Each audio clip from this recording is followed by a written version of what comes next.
Ma sœur a jeté un chèque de 10 000 $ sur ma table basse en verre et m'a dit de trouver une chambre bon marché près de l'autoroute. Elle et son mari arrogant venaient de vendre ma maison pour 850 000 $ juste sous mon nez. Ils se tenaient dans mon salon avec un air incroyablement suffisant, pensant qu'ils m'avaient enfin remis à ma place. Ce qu'ils ne savaient pas, c'est que je suis une auditeur financier médico-légal et que je suivais leur schéma immobilier illégal depuis des semaines. J'ai simplement souri, empoché le chèque et attendu que le piège se déclenche. Avant de continuer cette histoire, dites-moi dans les commentaires ci-dessous d'où vous regardez. Appuyez sur j'aime et abonnez-vous. Si vous avez déjà dû tenir tête à un membre toxique de votre famille qui a gravement sous-estimé votre intelligence, je m'appelle Valérie et j'ai 32 ans. La feuille de papier qui voltigeait sur la surface en verre de ma table basse m'a fait l'effet d'une gifle physique au visage. J'ai fixé le chèque net de 10 000 $, puis j'ai levé les yeux vers ma sœur aînée, Jasmine. Elle se tenait là dans ses talons de designer, les bras croisés sur son chemisier en soie coûteux, me regardant avec un mépris absolu. « Prends-le et sois reconnaissante, Valérie », a-t-elle dit, sa voix dégoulinant de condescendance. 10 000 $, c'est plus qu'assez pour que tu trouves une chambre bon marché quelque part près de l'autoroute. Tu dois être complètement parti d'ici vendredi. Je me suis lentement levé du canapé. C'est ma maison, Jasmine, ai-je dit, en gardant ma voix parfaitement calme. J'ai payé l'hypothèque. J'ai acheté cet endroit à l'époque où la banque était sur le point de le saisir il y a 5 ans. Un rire moqueur bruyant a retenti depuis le coin de la pièce. Tran, le mari de ma sœur, s'est éloigné de la cheminée en briques. Tran était un courtier immobilier blanc riche qui agissait toujours comme s'il était la personne la plus intelligente de n'importe quelle pièce, surtout quand cette pièce était remplie de ses beaux-parents noirs.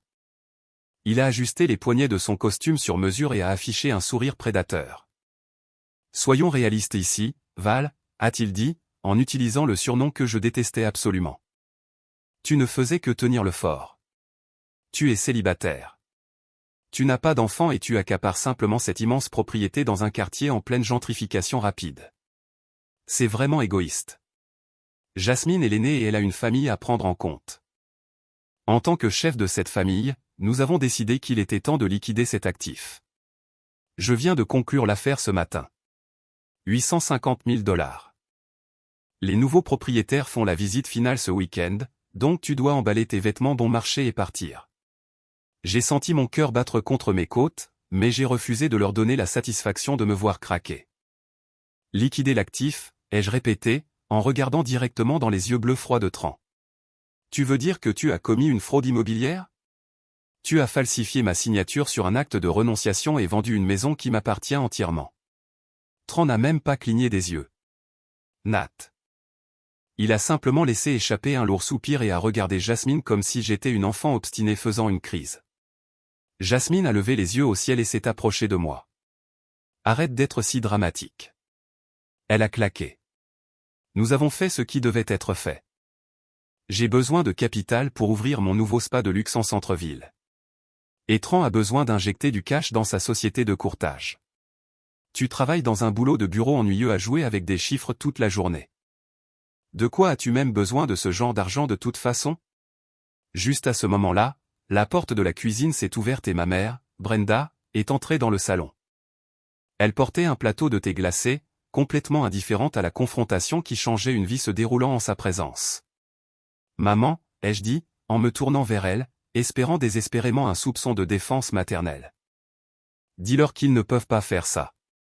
Ils essaient de voler ma maison. » Ma mère a posé le plateau sur la table de la salle à manger et a laissé échapper un soupir exaspéré. Elle ne voulait même pas me regarder dans les yeux. « Oh, Valérie, s'il te plaît, ne commence pas à faire une scène », a-t-elle marmonné, en agitant la main avec dédain. « Ta sœur a besoin de cette opportunité. Elle a du mal à lancer son entreprise, et Tran travaille si dur pour subvenir à ses besoins. Tu as toujours été la difficile. Pourquoi ne peux-tu pas simplement être heureuse pour ta sœur pour une fois dans ta vie?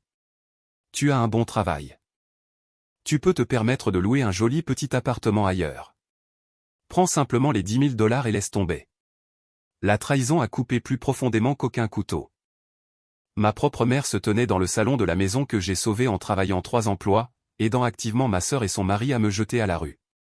Ils me regardaient tous avec divers degrés d'agacement et de pitié. Ils croyaient vraiment que j'étais juste une femme naïve et impuissante qui pleurerait un peu et finirait par céder sous leur pression, comme je le faisais toujours quand nous étions enfants. Ils pensaient qu'ils avaient gagné.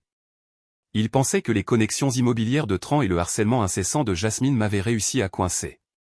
Mais ils avaient oublié un détail très important sur mon boulot de bureau ennuyeux. Je ne suis pas juste une comptable. Je suis une auditeur financier médico-légal fédéral. Toute ma carrière est dédiée à suivre les transferts filoutés frauduleux, à découvrir des sociétés écrans et à mettre des criminels en col blanc arrogants derrière les barreaux. J'ai regardé le chèque de 10 000 $ posé sur la table. Puis j'ai regardé Jasmine, Tran et ma mère. Je n'ai pas crié. Je n'ai pas pleuré.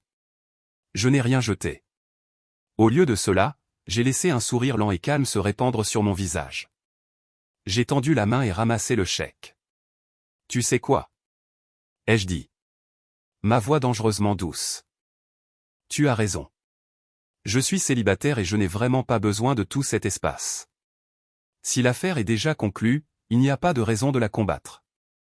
Je commencerai à emballer mes affaires ce soir. Tran a ricané et a passé son bras autour de la taille de Jasmine, l'attirant près de lui. Tu vois, chérie, a-t-il dit, en embrassant sa joue. Je t'avais dit qu'elle verrait raison une fois qu'elle réaliserait qu'elle n'avait pas d'autre choix. Bonne fille, Val. Ne t'inquiète pas. Je m'assurerai que les nouveaux propriétaires te donnent une bonne référence pour ton prochain propriétaire. Jasmine a souri triomphalement et ma mère a laissé échapper un grand soupir de soulagement. Ils ont immédiatement commencé à parler de la soirée qu'ils allaient organiser pour célébrer leur énorme jackpot. Je me suis retourné et j'ai marché tranquillement vers le couloir. Dès que je suis sorti de leur vue, j'ai glissé le chèque dans ma poche. Puis j'ai glissé la main à l'intérieur de ma veste et j'ai doucement appuyé sur le bouton d'arrêt du micro-enregistreur que j'avais fait tourner depuis le moment où ils avaient franchi ma porte d'entrée. Ils n'avaient aucune idée du cauchemar qui était sur le point de s'abattre sur eux. Le lendemain matin, je me suis réveillé tôt et j'ai commencé à descendre des boîtes en carton vides du grenier. Je n'avais absolument aucune intention de déménager réellement de ma propre maison, mais je devais jouer le rôle parfaitement pour les garder à l'aise dans leurs mensonges. Le piège ne fonctionnerait que s'ils croyaient que j'étais complètement vaincu. Vers 10 heures, la porte d'entrée s'est ouverte sans un seul coup. Tran est entré en agissant comme s'il possédait l'endroit. Suivi de 3 entrepreneurs en lourdes bottes de travail et ceintures à outils poussiéreuses. Ils ne se sont même pas donné la peine d'essuyer leurs pieds sur le paillasson. Tran se tenait au centre de mon hall d'entrée, pointant du doigt les murs porteurs. Nous devons abattre toute cette section, a-t-il dit aux entrepreneurs, sa voix résonnant dans ma maison silencieuse. Les acheteurs cherchent un plan d'étage à concept ouvert pour maximiser la superficie et faire entrer plus de lumière naturelle. Il a finalement tourné la tête et m'a remarqué debout près de l'escalier, tenant une pile de boîtes aplaties. Oh, bien. Tu es déjà en train d'emballer, a-t-il dit, en m'offrant un sourire condescendant. Reste juste hors de notre chemin aujourd'hui, Val. Nous faisons une visite préliminaire d'évaluation pour satisfaire les contingences d'escrocs pour les acheteurs. J'ai regardé les hommes traîner leurs mesures à ruban en acier sale sur mes planchers de bois franc poli. C'étaient les mêmes planchers que j'avais passé 3 étés misérables à payer pour restaurer pièce par pièce. Tran s'est appuyé contre mon comptoir de cuisine, les bras croisés sur son costume sur mesure coûteux. Il a regardé autour de ma maison avec un air de dégoût absolu. Tu devrais vraiment me remercier, a-t-il dit, en secouant la tête. Ce quartier change incroyablement vite. Les valeurs immobilières explosent, et les taxes foncières vont te mettre dehors de toute façon. Si je n'étais pas intervenu et n'avais pas facilité ce transfert de titres, tu te retrouverais probablement sous l'eau et perdrais à nouveau la maison à la banque. Les gens comme toi ne comprennent tout simplement pas comment exploiter correctement l'équité. Je rends un énorme service à ta famille en sécurisant ce capital. Pour que Jasmine puisse enfin construire une richesse générationnelle. J'ai pris une lente et profonde inspiration pour calmer mon cœur qui battait la chamade. L'audace pure de cet homme blanc debout dans ma maison me disant que voler ma propriété était en fait un service à ma famille était presque insupportable. Il utilisait le jargon immobilier standard pour m'intimider, espérant que je me contenterais de hocher la tête et d'accepter mon sort. J'ai posé mes boîtes en carton sur le sol et j'ai fait quelques pas plus près de lui. J'ai légèrement incliné la tête, en gardant ma posture complètement détendue. Le transfert de titres est un processus très fascinant, Tran, ai-je dit, en gardant ma voix douce et régulière, surtout quand il s'agit de vérifier la chaîne de titres dans un quartier historique comme celui-ci. Je suppose que tu as utilisé une compagnie d'assurance titre hautement réputée pour gérer l'escroc et s'assurer qu'il n'y a pas d'entrave légale parce que transférer un acte de propriété sans le consentement explicite et notarié du titulaire principal du titre serait considéré comme une cession frauduleuse en vertu de la loi fédérale sur l'immobilier. Trans est figé. Son sourire prédateur confiant a vacillé pendant une fraction de seconde. Il a déplacé son poids inconfortablement et s'est raclé la gorge, détournant le regard de moi pour la première fois depuis qu'il était entré. J'ai vu le bref éclair de panique dans ses yeux. Il savait ce que cela signifiait, mais son ego massif ne lui permettait pas de croire que je savais ce que cela signifiait. Je suis un courtier agréé, Val, a-t-il dit, sa voix soudain défensive et légèrement plus aiguë. Je sais exactement comment fonctionne la loi. Jasmine est ta sœur aînée, et elle a géré toute la planification successorale familiale. Nous avons tout fait strictement selon les règles, donc n'essaie pas de me faire la leçon sur le droit immobilier. Il a rapidement retrouvé sa posture arrogante, gonflant la poitrine pour me dominer. Tu ne devrais vraiment pas essayer d'utiliser de grands mots juridiques. Tu ne comprends pas juste parce que tu travailles dans un cubicle d'entreprise ennuyeux, a-t-il ricané. L'investissement immobilier est un jeu pour les grands garçons. Cela nécessite un vrai cerveau et une tolérance au risque. Maintenant, Phil est fini d'emballer tes vêtements bon marché. Nous avons du vrai travail à faire aujourd'hui. Il m'a tourné le dos, me congédiant complètement et a dirigé bruyamment ses entrepreneurs vers l'étage pour mesurer ma chambre principale. Je suis resté en bas et j'ai écouté leurs pas lourds marteler au-dessus de mon plafond. Je suis allé dans la cuisine pour prendre des sacs poubelles robustes pour le faux emballage que je faisais. J'avais besoin de vider la poubelle de recyclage rangée dans le coin du garde-manger où Jasmine avait jeté son courrier indésirable la veille. Alors que je sortais la doublure en plastique de la poubelle, un morceau froissé de papier parchemin épais est tombé sur le sol carrelé. Il a atterri avec un bruit sourd-lourd qui sonnait différemment du reste des reçus d'épicerie et des magazines glacés. Je me suis baissé et l'ai ramassé. Je l'ai porté sur l'îlot de cuisine et j'ai lentement lissé les bords froissés sur le comptoir en granit. C'était une photocopie d'un acte de renonciation standard de l'État de Géorgie. Le document était rempli avec l'adresse de ma propriété et mon nom complet. Mais ce qui a complètement glacé mon sang était la ligne de signature tout en bas de la page. Quelqu'un s'était entraîné. Il y avait 5 tentatives distinctes de falsification de ma signature écrite à l'encre bleue. Les 3 premières signatures étaient tremblantes et maladroites, clairement écrites par quelqu'un essayant de copier une forme qu'il ne comprenait pas. Mais les 2 dernières signatures étaient presque des répliques parfaites de la façon dont je signe mes documents financiers officiels. L'encre bleue était encore légèrement tachée sur la signature finale juste là où Jasmine appuyait toujours trop fort avec son stylo parce qu'elle était gauchère. J'ai fixé l'encre bleue tachée sur le document falsifié et j'ai laissé échapper un lent soupir. J'ai plié soigneusement le morceau de papier et l'ai glissé dans la poche profonde de mon jean juste à côté de mon micro-enregistreur. Juste au moment où je me suis éloigné de l'îlot de cuisine, le lourd heurtoir en laiton sur ma porte d'entrée a résonné dans le couloir. Je suis passé devant le salon où Tran criait encore des instructions à ses ouvriers et j'ai ouvert la porte. Debout sur mon porche avant se trouvait ma tante Vivien. Elle était la sœur cadette de mon père et la seule personne dans toute cette famille qui m'avait jamais vraiment aimé sans condition. Elle a jeté un regard à mon visage puis a regardé par-dessus mon épaule les entrepreneurs mesurant le hall d'entrée. « Qu'est-ce qui se passe ici, Valérie ?» a-t-elle demandé, en entrant et en posant son sac sur la table de l'entrée.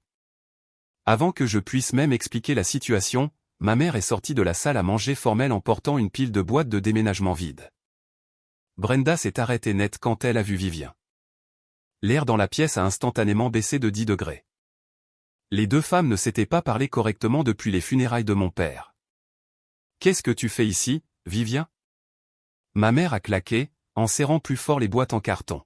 « Je suis ici pour prendre des nouvelles de ma nièce. » Vivien a répliqué, ses yeux scrutant le chaos de la maison.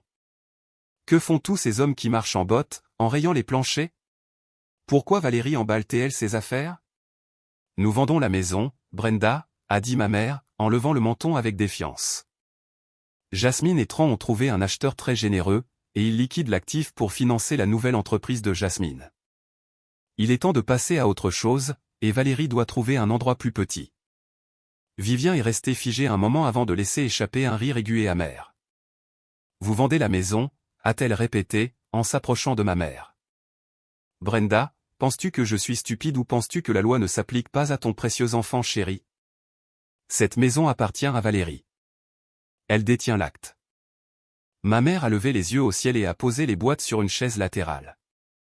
Oh, s'il te plaît, Vivien, ne commence pas avec ces bêtises. Valérie n'est intervenue que parce qu'elle n'avait rien de mieux à faire. Jasmine est la fille aînée. C'est son droit de naissance d'utiliser les actifs familiaux pour construire un héritage. Un héritage, Vivien a pratiquement crié, sa voix résonnant contre les hauts plafonds et faisant s'arrêter un des entrepreneurs à l'étage dans son martèlement. Tu appelles ce que fait Jasmine construire un héritage. Il y a 5 ans, ta fille aînée et son mari blanc rusé ont convaincu mon frère de vider tout son compte de retraite pour financer cette aventure ridicule de restaurant. Ils l'ont vidé complètement. Brenda, ses comptes bancaires étaient à découvert. Son crédit était complètement ruiné. Ils l'ont laissé sans rien. Et quand la banque est venue mettre cet avis de saisie jaune sur la porte d'entrée, ils ont disparu. Ils ont arrêté de répondre à ses appels. Ils l'ont laissé mourir d'une crise cardiaque induite par le stress pendant qu'ils étaient en vacances aux Bahamas, en jouant avec son argent. Je suis resté silencieusement près de la porte, laissant Vivien exposer la vérité laide que cette famille avait enterrée pendant des années. Ma mère est devenue rouge vif, ses mains tremblant de rage. Tu n'as pas le droit de parler de ma fille comme ça, a sifflé Brenda. J'ai tous les droits, a crié Vivien, en s'avançant droit dans le visage de ma mère. Quand la banque a mis cet avis de saisie sur la porte, ce n'est pas Jasmine qui est intervenue. C'était Valérie. Valérie sortait tout juste de son programme de maîtrise et elle a travaillé 3 emplois complètement épuisants juste pour garder un toit au-dessus de ta tête. Elle travaillait des shifts de nuit dans un dîner du centre-ville.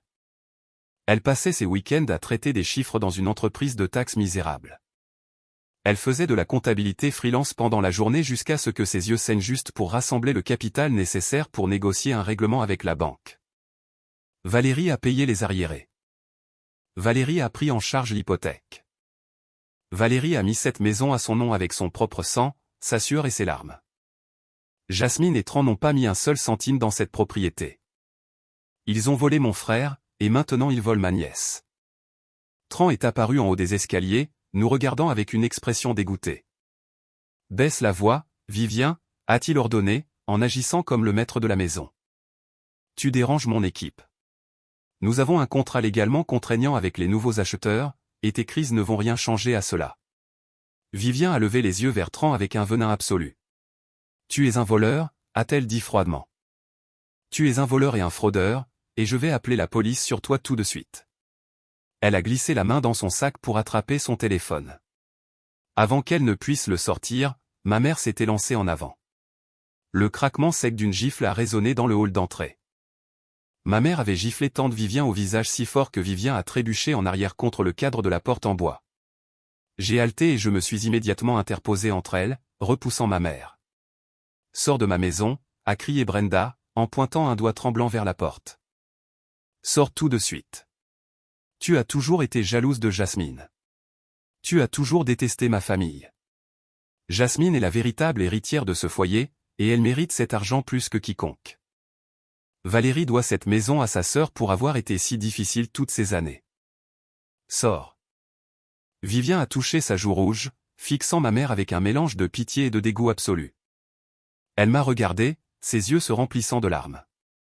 Valérie, tu ne peux pas les laisser te faire ça, a-t-elle murmuré. Tu dois les combattre. J'ai doucement posé mes mains sur les épaules de ma tante et les guidé sur le porche avant. J'ai tiré la porte partiellement fermée derrière nous pour que ma mère et Tran ne puissent pas m'entendre. J'ai regardé profondément dans les yeux de ma tante et j'ai serré ses mains de manière rassurante. N'appelle pas la police, tante Vivien, ai-je murmuré doucement. La police ne peut qu'arrêter une vente, mais les agents fédéraux peuvent saisir tout ce qu'ils possèdent. Rentre chez toi et reste silencieuse. Je te promets que, d'ici demain à la même heure, ils n'auront absolument plus rien. Vivien a étudié mon visage pendant un long moment. Elle a vu la détermination froide et sombre dans mes yeux et a finalement hoché lentement la tête. Elle s'est retournée et a descendu l'allée jusqu'à sa voiture. Je l'ai regardée partir, sentant le document falsifié taché brûler un trou dans ma poche. Ma mère frappant la seule personne qui me défendait était le clou final dans leur cercueil. Jusqu'à ce moment, j'avais envisagé de laisser à ma mère une petite partie de ses économies de retraite. Mais après l'avoir vu défendre violemment les personnes qui me volaient aveuglément, j'ai fait un vœu silencieux. Il n'y aurait aucune pitié pour aucun d'eux. Je suis rentré dans la maison pour finir de préparer mon piège. Je suis rentré dans la maison, fermant la lourde porte d'entrée derrière moi. Le bruit de Tran et de son équipe déplaçant des meubles et mesurant les murs résonnait depuis le 2e étage. Je les ai ignorés et j'ai marché directement dans le couloir jusqu'à mon bureau à domicile. Je suis entré et j'ai verrouillé la porte en bois massif, tournant le verrou avec un léger clic. Le bruit d'en haut est devenu un martèlement étouffé. Cette pièce était mon sanctuaire. C'était là que je passais d'innombrables nuits à analyser des registres financiers, à tracer des actifs cachés et à construire des dossiers contre des fraudeurs d'entreprise. Maintenant, j'allais utiliser exactement les mêmes compétences pour démanteler ma propre famille. Je me suis assise à mon bureau en acajou et j'ai sorti mon téléphone de ma poche. Je l'ai placé à côté du micro-enregistreur, en m'assurant que la capture audio était réglée sur la qualité la plus élevée. J'avais besoin que cet enregistrement soit absolument impeccable pour le procureur fédéral. J'ai pris une profonde inspiration et j'ai fermé les yeux. Je devais puiser dans la version pathétique et impuissante de moi-même que ma sœur s'attendait toujours à voir. J'ai pensé à combien j'étais fatigué quand je travaillais 3 emplois pour sauver cette maison. J'ai laissé ma respiration devenir superficielle et erratique. J'ai forcé un tremblement dans mes mains et laissé ma voix s'épaissir de fausses larmes. Quand je me suis senti suffisamment brisé, j'ai appuyé sur appeler sur le contact de Jasmine et j'ai activé le haut-parleur. Le téléphone a sonné 3 fois avant qu'elle ne décroche. Je pouvais entendre la douce musique jazz et le bourdonnement des sèche-cheveux en arrière-plan. Elle était dans son salon de coiffure haut de gamme, probablement en train de se faire coiffer pour le dîner de célébration ce soir. « Qu'est-ce que tu veux, Valérie ?» a-t-elle répondu, sa voix dégoulinant d'agacement. « Je suis très occupée à me préparer pour ce soir et je n'ai pas le temps pour tes plaintes. »« Jasmine, s'il te plaît, » ai-je dit, en laissant ma voix craquer parfaitement sur son nom. « Je t'en supplie. J'ai besoin de plus de temps. Je ne peux pas emballer toute ma vie d'ici vendredi. C'est ma maison. Je n'ai nulle part où aller, et 10 000 $ ne suffisent pas pour obtenir un bail dans un quartier sûr dans un délai aussi court. » Un rire cruel et aigu est venu à travers le haut-parleur. « Oh, s'il te plaît, Valérie. » Jasmine a ricané. « Tu as 32 ans et tu es célibataire. Tu peux louer un studio en banlieue. Ce n'est pas ma faute si tu n'as pas préparé ton avenir. Tran et moi avons de vraies responsabilités d'adultes.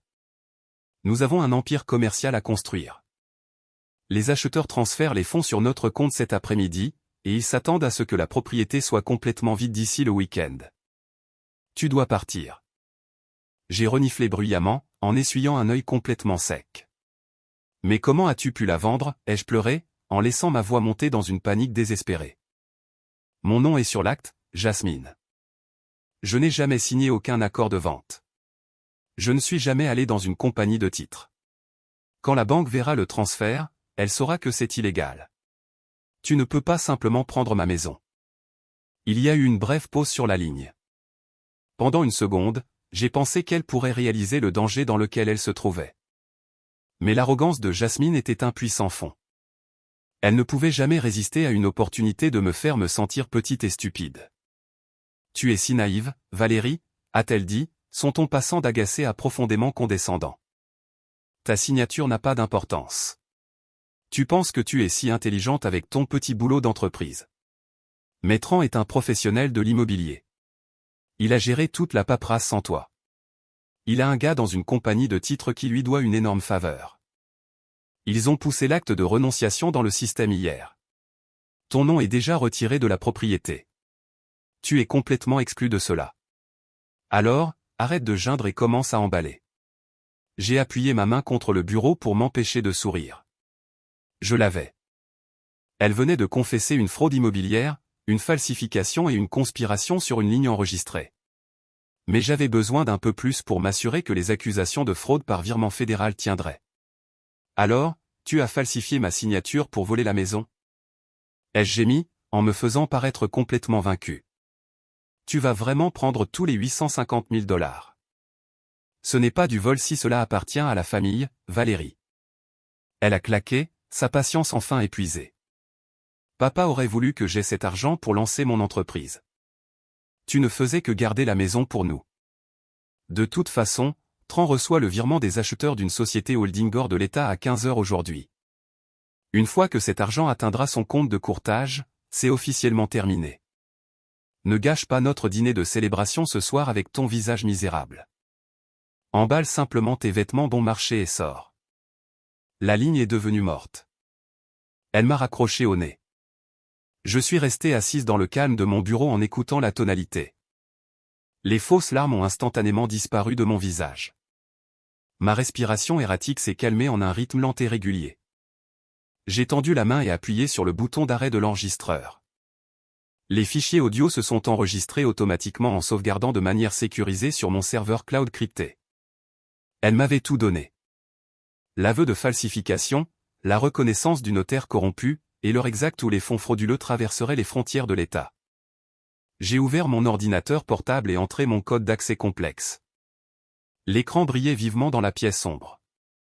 J'ai lancé mon réseau privé virtuel sécurisé et je me suis connecté au portail d'audit fédéral que j'utilisais pour le travail.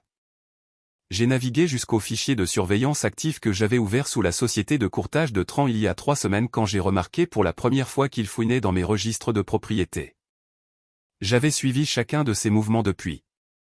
J'ai fixé l'écran en attendant. L'horloge dans le coin de mon moniteur s'est lentement rapprochée de 3 heures. Mon cœur battait dans mes oreilles, régulier et puissant. Puis cela s'est produit.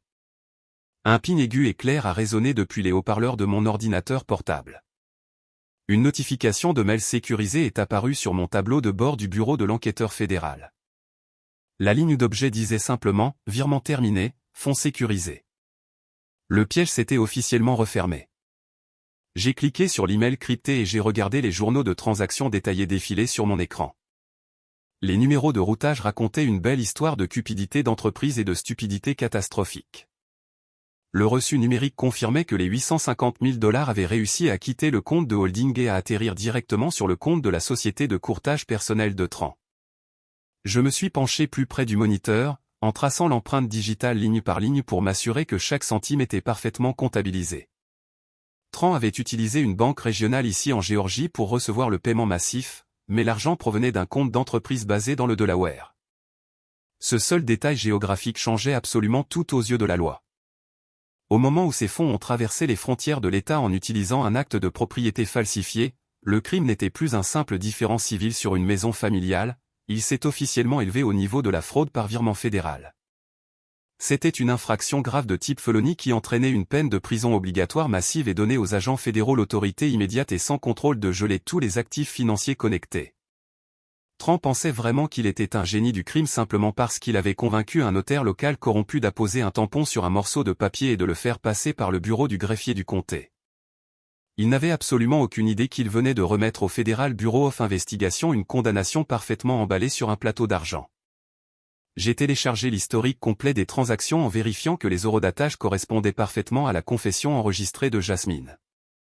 Le fichier audio où elle a arrogamment admis que ma signature n'avait pas d'importance et que Tran avait géré la paperasse sans moi était le clou final dans leur cercueil.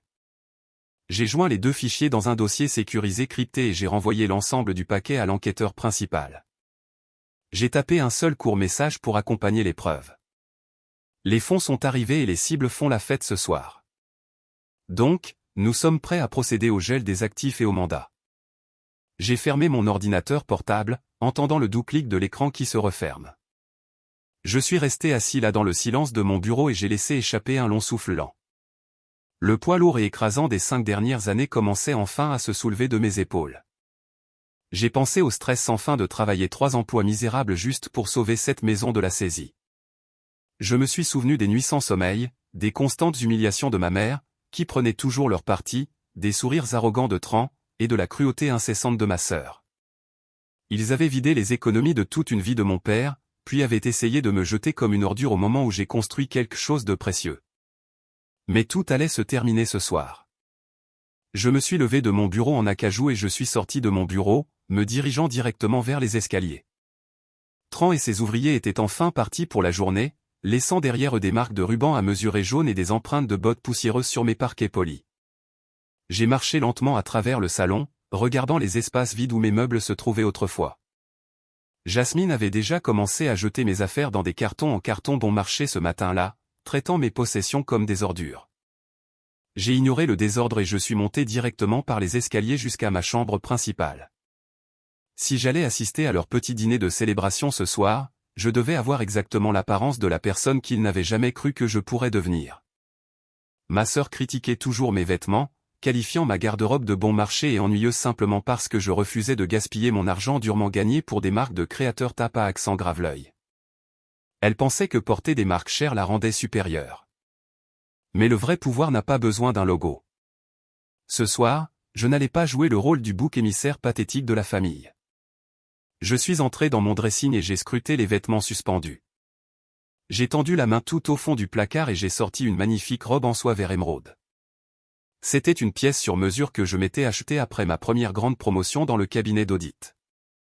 Elle était parfaitement ajustée à ma silhouette, élégante, sophistiquée et indéniablement puissante. La couleur vert profond complimentait parfaitement ma peau foncée.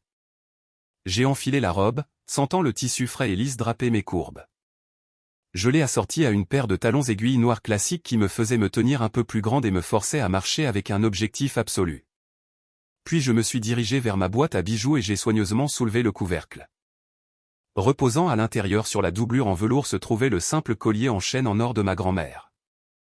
C'était le seul bijou dans toute cette famille qui avait une réelle valeur sentimentale.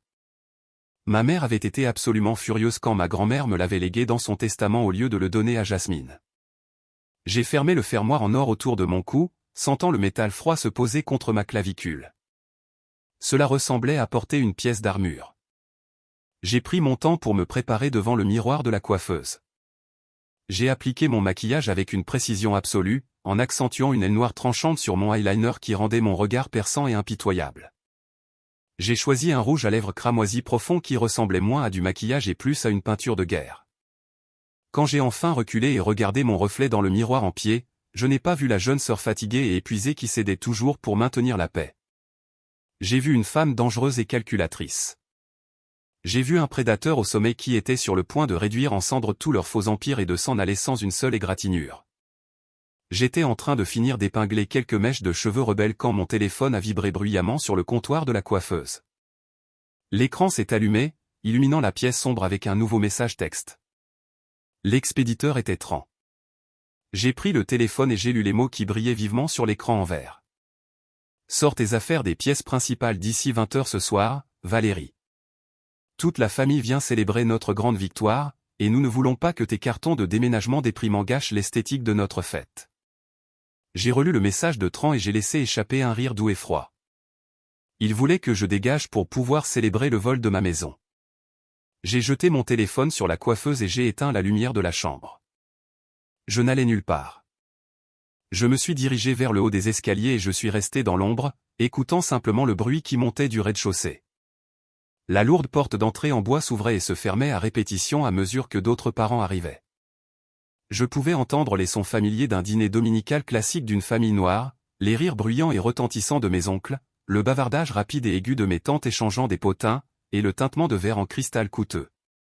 Ma mère n'avait apparemment épargné aucune dépense pour cette célébration, commandant de la nourriture traiteur du restaurant de soul food le plus cher d'Atlanta. L'odeur de poitrine de bœuf fumée et de macaroni au fromage cuit au four montait dans les escaliers, mais cela ne faisait que me retourner l'estomac. C'étaient les mêmes personnes qui avaient complètement ignoré la ruine financière de mon père il y a 5 ans. Elles n'avaient offert aucune aide quand je travaillais 3 emplois pour sauver cette maison même. Mais maintenant que Jasmine et Tran avaient soi-disant obtenu un versement de 850 000 $, elles étaient toutes là, impatientes de se baigner dans l'éclat de la richesse volée. Je suis resté dans le noir, écoutant attentivement les conversations qui montaient du salon. La voix forte et arrogante de Tran a tranché sans effort à travers le bavardage. Il adorait toujours avoir un public. Je vous le dis, oncle Marcus, se vantait-il, en utilisant le nom de mon oncle avec un ton trop familier qui me faisait toujours frémir. Il faut savoir jouer le marché. Ces quartiers historiques sont des mines d'or si vous savez comment pousser agressivement un transfert de titres. J'ai tiré quelques ficelles, fait pression sur quelques-unes de mes relations, et j'ai fait clôturer l'affaire en un temps record. Vanguard Horizon, les acheteurs, c'est une énorme société d'investissement. Ils ne s'amusent pas avec des amateurs. Ils ont vu la valeur que je présentais et nous avons clôturé l'affaire au-dessus du prix demandé. Il y eut un murmure d'approbation impressionné de la part de la famille. Je pouvais entendre l'oncle Marcus ricaner. Eh bien, tu as définitivement un sens des affaires, Tran. Ton beau-père serait fier de voir comment tu t'occupes de ses filles. La pure hypocrisie de cette déclaration m'a fait serrer les mâchoires. Mon père était mort d'une crise cardiaque directement causée par le stress des entreprises ratées de Tran. Mais avant que je puisse même traiter ma colère, la voix aiguë de Jasmine est intervenue. Elle jouait à la perfection le rôle de la sœur bienveillante et riche. Oh, nous sommes juste tellement bénis, a dramatiquement couiné Jasmine.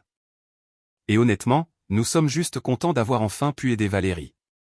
Vous savez à quel point elle lutte pour remettre sa vie en ordre. Elle était juste assise dans cette immense maison toute seule, gaspillant son potentiel. Alors Tran et moi avons décidé d'intervenir. Nous lui avons même donné 10 000 $ de notre propre poche juste pour l'aider à prendre un nouveau départ dans un appartement plus petit. Je me suis appuyé contre la rampe en bois, mes ongles s'enfonçant dans le bois poli. Elle était en train de créer un récit où voler ma maison était un acte de charité. Et le pire, c'est que la famille gobait tout. Oh, ma chérie, c'est tellement généreux de ta part, a dit ma tante Shirley, sa voix dégoulinant de fausse sympathie. Valérie a toujours été un peu lente à démarrer, n'est-ce pas? Elle travaille tellement dur dans ce petit emploi de comptabilité. Mais elle n'a tout simplement pas ton ambition, Jasmine. C'est bien que toi et Tran veillez sur elle. 10 000 $, c'est beaucoup d'argent pour une fille seule comme elle. Elle devrait vous remercier à genoux. J'ai levé les yeux au ciel dans le noir. La tante Shirley faisait face à sa 3e faillite, mais elle était toujours la première à offrir des conseils financiers non sollicités. Ma mère, Brenda, a immédiatement rejoint le chœur de louanges.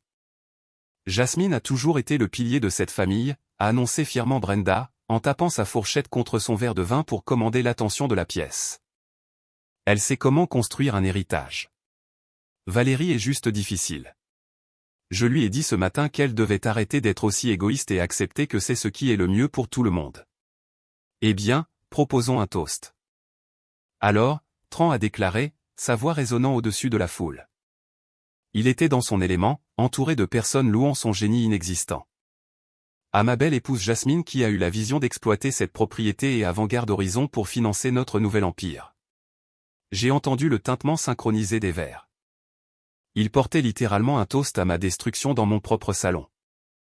Il buvait mon vin dans ma maison, célébrant le vol de ma propriété tout en se moquant de mon existence entière. La rage qui mijotait en moi depuis 5 longues années s'est soudainement cristallisée en une concentration pure et absolue. Le temps de se cacher dans l'ombre était terminé. J'ai pris une profonde inspiration, j'ai redressé les épaules et je suis sorti de l'obscurité du couloir. J'ai posé fermement mon talon aiguille noir sur la première marche en bois de l'escalier. Le clic sonore et résonnant de mon talon a résonné à travers le haut plafond du vestibule. J'ai fait un autre pas. Clic, puis un autre clic. Le bavardage bruyant et festif dans le salon a commencé à faiblir.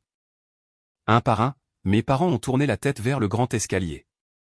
Ma mère s'est arrêtée au milieu d'une phrase, son verre de vin planant près de ses lèvres. Jasmine, qui riait bruyamment, s'est soudainement figée, son sourire disparaissant instantanément. Tran a baissé son verre, son expression arrogante se transformant en un regard de profonde confusion et d'irritation soudaine. Je suis descendu lentement et délibérément. La robe en soie vert émeraude coulait parfaitement autour de moi, captant la lumière du lustre en cristal. Je ne regardais pas en bas. Je gardais le menton relevé et les yeux fixés droit devant, rayonnant d'une confiance froide et intouchable. Je ne ressemblais pas à la jeune sœur épuisée qu'il s'attendait à voir en train de faire des cartons dans le coin. Je ressemblais à l'auditrice financière fédérale qui venait de concevoir à elle seule leur destruction complète. La pièce est tombée dans un silence stupéfait absolu. Le seul son était le clic rythmique et tranchant de mes talons jusqu'à ce que j'atteigne enfin la dernière marche et que je reste parfaitement immobile face à toute la pièce. Le silence dans le salon était absolu. Personne ne bougeait. Personne ne respirait.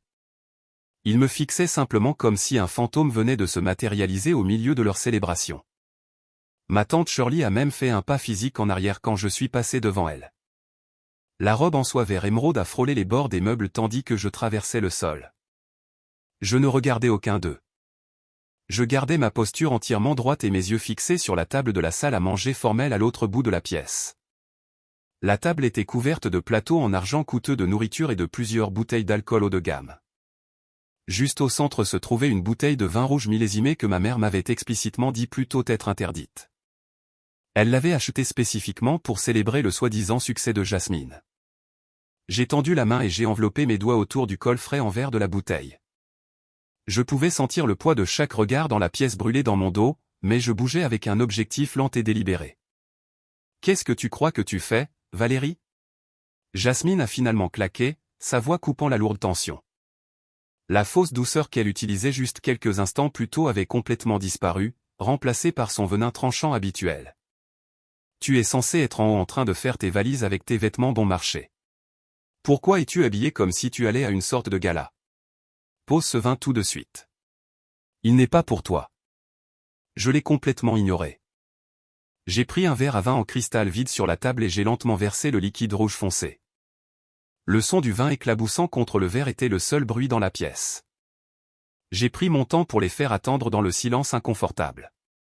Quand le verre a été à moitié plein, j'ai posé doucement la bouteille sur la table. Je me suis retourné pour faire face à ma famille, tenant le verre en cristal par la tige. Je l'ai levé lentement dans les airs, imitant exactement le geste festif que Tran avait fait juste avant mon entrée grandiose. « Je suis juste ici pour me joindre à la célébration », ai-je dit, ma voix parfaitement fluide et portant sans effort à travers la pièce silencieuse. Ce n'est pas tous les jours que ma grande sœur parvient à sécuriser son héritage et à construire son empire. J'ai tourné mon regard directement vers Jasmine. Ses yeux étaient plissés dans un profond soupçon. « Merci beaucoup pour les 10 000 $, Jasmine. » J'ai fait une pause, laissant les mots flotter dans l'air. Cela montre vraiment la profondeur exacte de ton caractère. Tu as toujours été prête à faire absolument tout ce qu'il faut pour obtenir exactement ce que tu veux, peu importe qui tu dois écraser ou trahir pour l'obtenir. Jasmine a ricané et croisé les bras, mais elle semblait visiblement déstabilisée par mon manque total d'émotion. Ma mère s'est avancée, le visage rouge de colère. « Valérie, arrête ça tout de suite », a ordonné Brenda, en pointant un doigt vers moi. « Tu te ridiculises devant toute la famille. Pose ce verre et remonte à l'étage avant de gâcher la soirée spéciale de ta sœur. » Mais je ne regardais plus ma mère ni ma sœur. Mes yeux étaient fixés droit sur Tran. Il se tenait près de la cheminée, tenant toujours son verre de scotch. Ses jointures étaient légèrement blanches à force de serrer le verre trop fort. Il pensait avoir gagné. Il pensait avoir réussi à surpasser la petite travailleuse de bureau silencieuse. J'ai affiché un vrai sourire froid et j'ai incliné mon verre de vin directement vers lui. « Et toutes mes félicitations spéciales à toi, Tran », ai-je dit lentement, en accentuant chaque syllabe pour que toute la pièce puisse m'entendre clairement. Il faut un genre d'homme très spécifique pour exécuter un acte de renonciation frauduleux et virer des fonds volés à travers les lignes d'État. Félicitations pour avoir clôturé ton brillant accord avec Vanguard Horizon. Tran a cligné des yeux.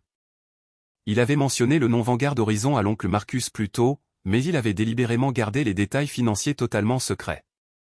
J'ai pris une lente gorgée de mon vin et j'ai laissé le silence terrifiant s'étirer avant de porter le coup final dévastateur. C'est vraiment impressionnant comment tu as réussi à acheminer 850 000 $ d'un compte de holding d'entreprise basé dans le Delaware directement vers ton courtier personnel à exactement 15 h cet après-midi. J'espère vraiment que le notaire sale et déshonoré que tu as engagé pour falsifier ma signature sur le transfert de titres a reçu une généreuse part de ses profits volés. La couleur a complètement quitté le visage de Tran en quelques secondes. Son expression suffisante et confiante s'est complètement brisée, ne laissant derrière elle qu'une panique pure et brute. Sa bouche s'est légèrement ouverte, mais aucun mot n'en est sorti. Ses doigts sont devenus entièrement mous. Le lourd verre en cristal de scotch a glissé de sa main et a chuté vers le sol. Il s'est brisé contre le parquet poli, envoyant du liquide ambré et des éclats de verre tranchants exploser à travers le salon. Le bruit fort et violent a fait crier et reculer plusieurs de mes tantes. La pièce a immédiatement éclaté en murmures chaotiques. Jasmine s'est élancée en avant, attrapant le bras de Tran avec une prise désespérée. « De quoi parle-t-elle, Tran » a exigé Jasmine, sa voix stridente et tremblante d'une panique soudaine. « Qu'est-ce qu'elle veut dire par tu l'as falsifié ? Tu m'as dit que tu t'étais occupé des papiers légalement. Tu as dit que sa signature n'avait pas d'importance. » Tran ne pouvait même pas regarder sa femme. Il me fixait, respirant lourdement, sa poitrine se soulevant comme un animal acculé. Il a réalisé à cet instant précis et agonisant que la jeune sœur naïve qu'il avait moquée toute la journée était celle qui venait de le piéger dans un crime fédéral massif. « Comment sais-tu pour le compte du Delaware » a bégayé Tran, sa voix à peine plus qu'un murmure terrifié.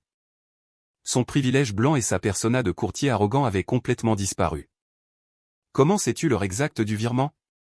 Personne ne connaît cette information sauf l'acheteur et le courtier. J'ai pris une autre longue gorgée de mon vin rouge millésimé. Le goût était absolument phénoménal. J'ai baissé le verre et je l'ai regardé droit dans les yeux, me préparant à répondre à sa question désespérée. Mais avant que je puisse dire un seul mot, un bruit fort et tranchant a coupé à travers les murmures frénétiques de mes parents. C'était la sonnette de la porte d'entrée. Elle n'a pas sonné qu'une seule fois. Elle a sonné 3 fois en succession rapide, suivie immédiatement de 3 coups lourds et agressifs qui ont littéralement fait vibrer le cadre en bois solide de la porte d'entrée. Le martèlement lourd et autoritaire a résonné bruyamment à travers le silence soudain et mort du vestibule. Ma mère et ma tante ont fixé la porte d'entrée dans une totale confusion. Jasmine a serré encore plus fort le bras de Tran, ses yeux grands ouverts de peur. Mais je suis juste resté là, tenant mon verre de vin et souriant. Je savais exactement qui se tenait de l'autre côté de cette porte, et je savais que ce n'était certainement pas un invité tardif arrivant pour le dîner. Le martèlement lourd sur la porte a résonné à nouveau, brisant le silence figé dans la pièce. Personne n'a bougé pour répondre. Ma famille est juste restée là, paralysée par le changement soudain de pouvoir. J'ai pris une autre gorgée de mon vin et j'ai regardé directement Tran. « Vas-tu répondre, Tran » ai-je demandé, ma voix parfaitement calme. « Ou dois-je les laisser défoncer la porte ?» Tran a avalé difficilement. Il a lâché la main de Jasmine et a forcé ses épaules en arrière, essayant désespérément de rassembler sa confiance brisée. Il a gonflé la poitrine et a marché vers le vestibule, tentant de projeter l'image d'un magnate de l'immobilier intouchable. Il a saisi la poignée en laiton et a tiré la lourde porte pour l'ouvrir. Debout sur le porche avant sous la lueur de la lumière extérieure se trouvaient 2 grands hommes portant des costumes sombres impeccables. Ils ne ressemblaient pas à des agents immobiliers, et ils ne ressemblaient certainement pas à des amis de la famille. Ils tenaient d'épais porte-documents en cuir et portaient des expressions identiques d'indifférence professionnelle absolue. « Puis-je vous aider » a exigé Tran en utilisant sa voix la plus forte et la plus autoritaire. Nous sommes au milieu d'un dîner de famille privée et je n'attends pas d'autres invités. Quoi que vous vendiez, nous ne sommes pas intéressés. Le plus grand des 2 hommes n'a même pas cligné des yeux. Il a tendu la main vers la poche intérieure de son costume et en a sorti un portefeuille en cuir, l'ouvrant pour afficher un badge argenté et une carte d'identité avec photo. « Nous ne vendons rien, monsieur » a dit l'homme, sa voix froide et plate. « Nous sommes des enquêteurs seniors de la commission d'assurance de titres de l'État. Nous sommes ici concernant le transfert de propriété exécuté ce matin à l'adresse de cette résidence. » Le visage de Tran est devenu complètement blanc à nouveau, mais il a rapidement essayé de masquer sa panique par une indignation agressive. Il a physiquement bloqué l'entrée, écartant légèrement ses bras pour les empêcher d'entrer. « Il n'y a pas besoin d'enquêteur ici, » a dit Tran, forçant un rire dur. « Je suis le courtier officiel pour cette transaction. Tout a été géré entièrement dans les règles. L'acte a été signé légalement. L'escroc a été validé et le virement a été effectué à 15 h aujourd'hui. L'affaire est totalement clôturée. Vous perdez votre temps. » Jasmine s'est glissée derrière son mari, regardant par-dessus son épaule. « Oui, mon mari est un courtier très réussi, » a-t-elle ajouté, sa voix tremblant un peu. « Nous possédons cette maison, et nous venons de la vendre. Vous n'avez pas le droit de venir ici et de nous harceler pendant notre célébration. » Ma mère, Brenda, s'est précipitée dans le vestibule également, hochant vigoureusement la tête en signe d'accord. Elle était tellement désespérée de protéger la fausse richesse de Jasmine qu'elle était prête à se disputer avec des fonctionnaires de l'État. « Laissez ma famille tranquille » a ordonné Brenda, en croisant les bras. « Mon gendre connaît la loi mieux que quiconque. Quelle que soit l'erreur que vous pensez avoir trouvée, vous devez la régler avec le greffe du comté lundi. » Tran a hoché la tête, s'approchant encore plus des enquêteurs. « Vous les avez entendus » a-t-il ricané, son privilège blanc s'enflammant alors qu'il essayait d'exercer sa domination. « Je connais personnellement le directeur régional de votre commission. Si vous ne descendez pas de mon porche tout de suite, j'aurai vos 2 emplois d'ici demain matin.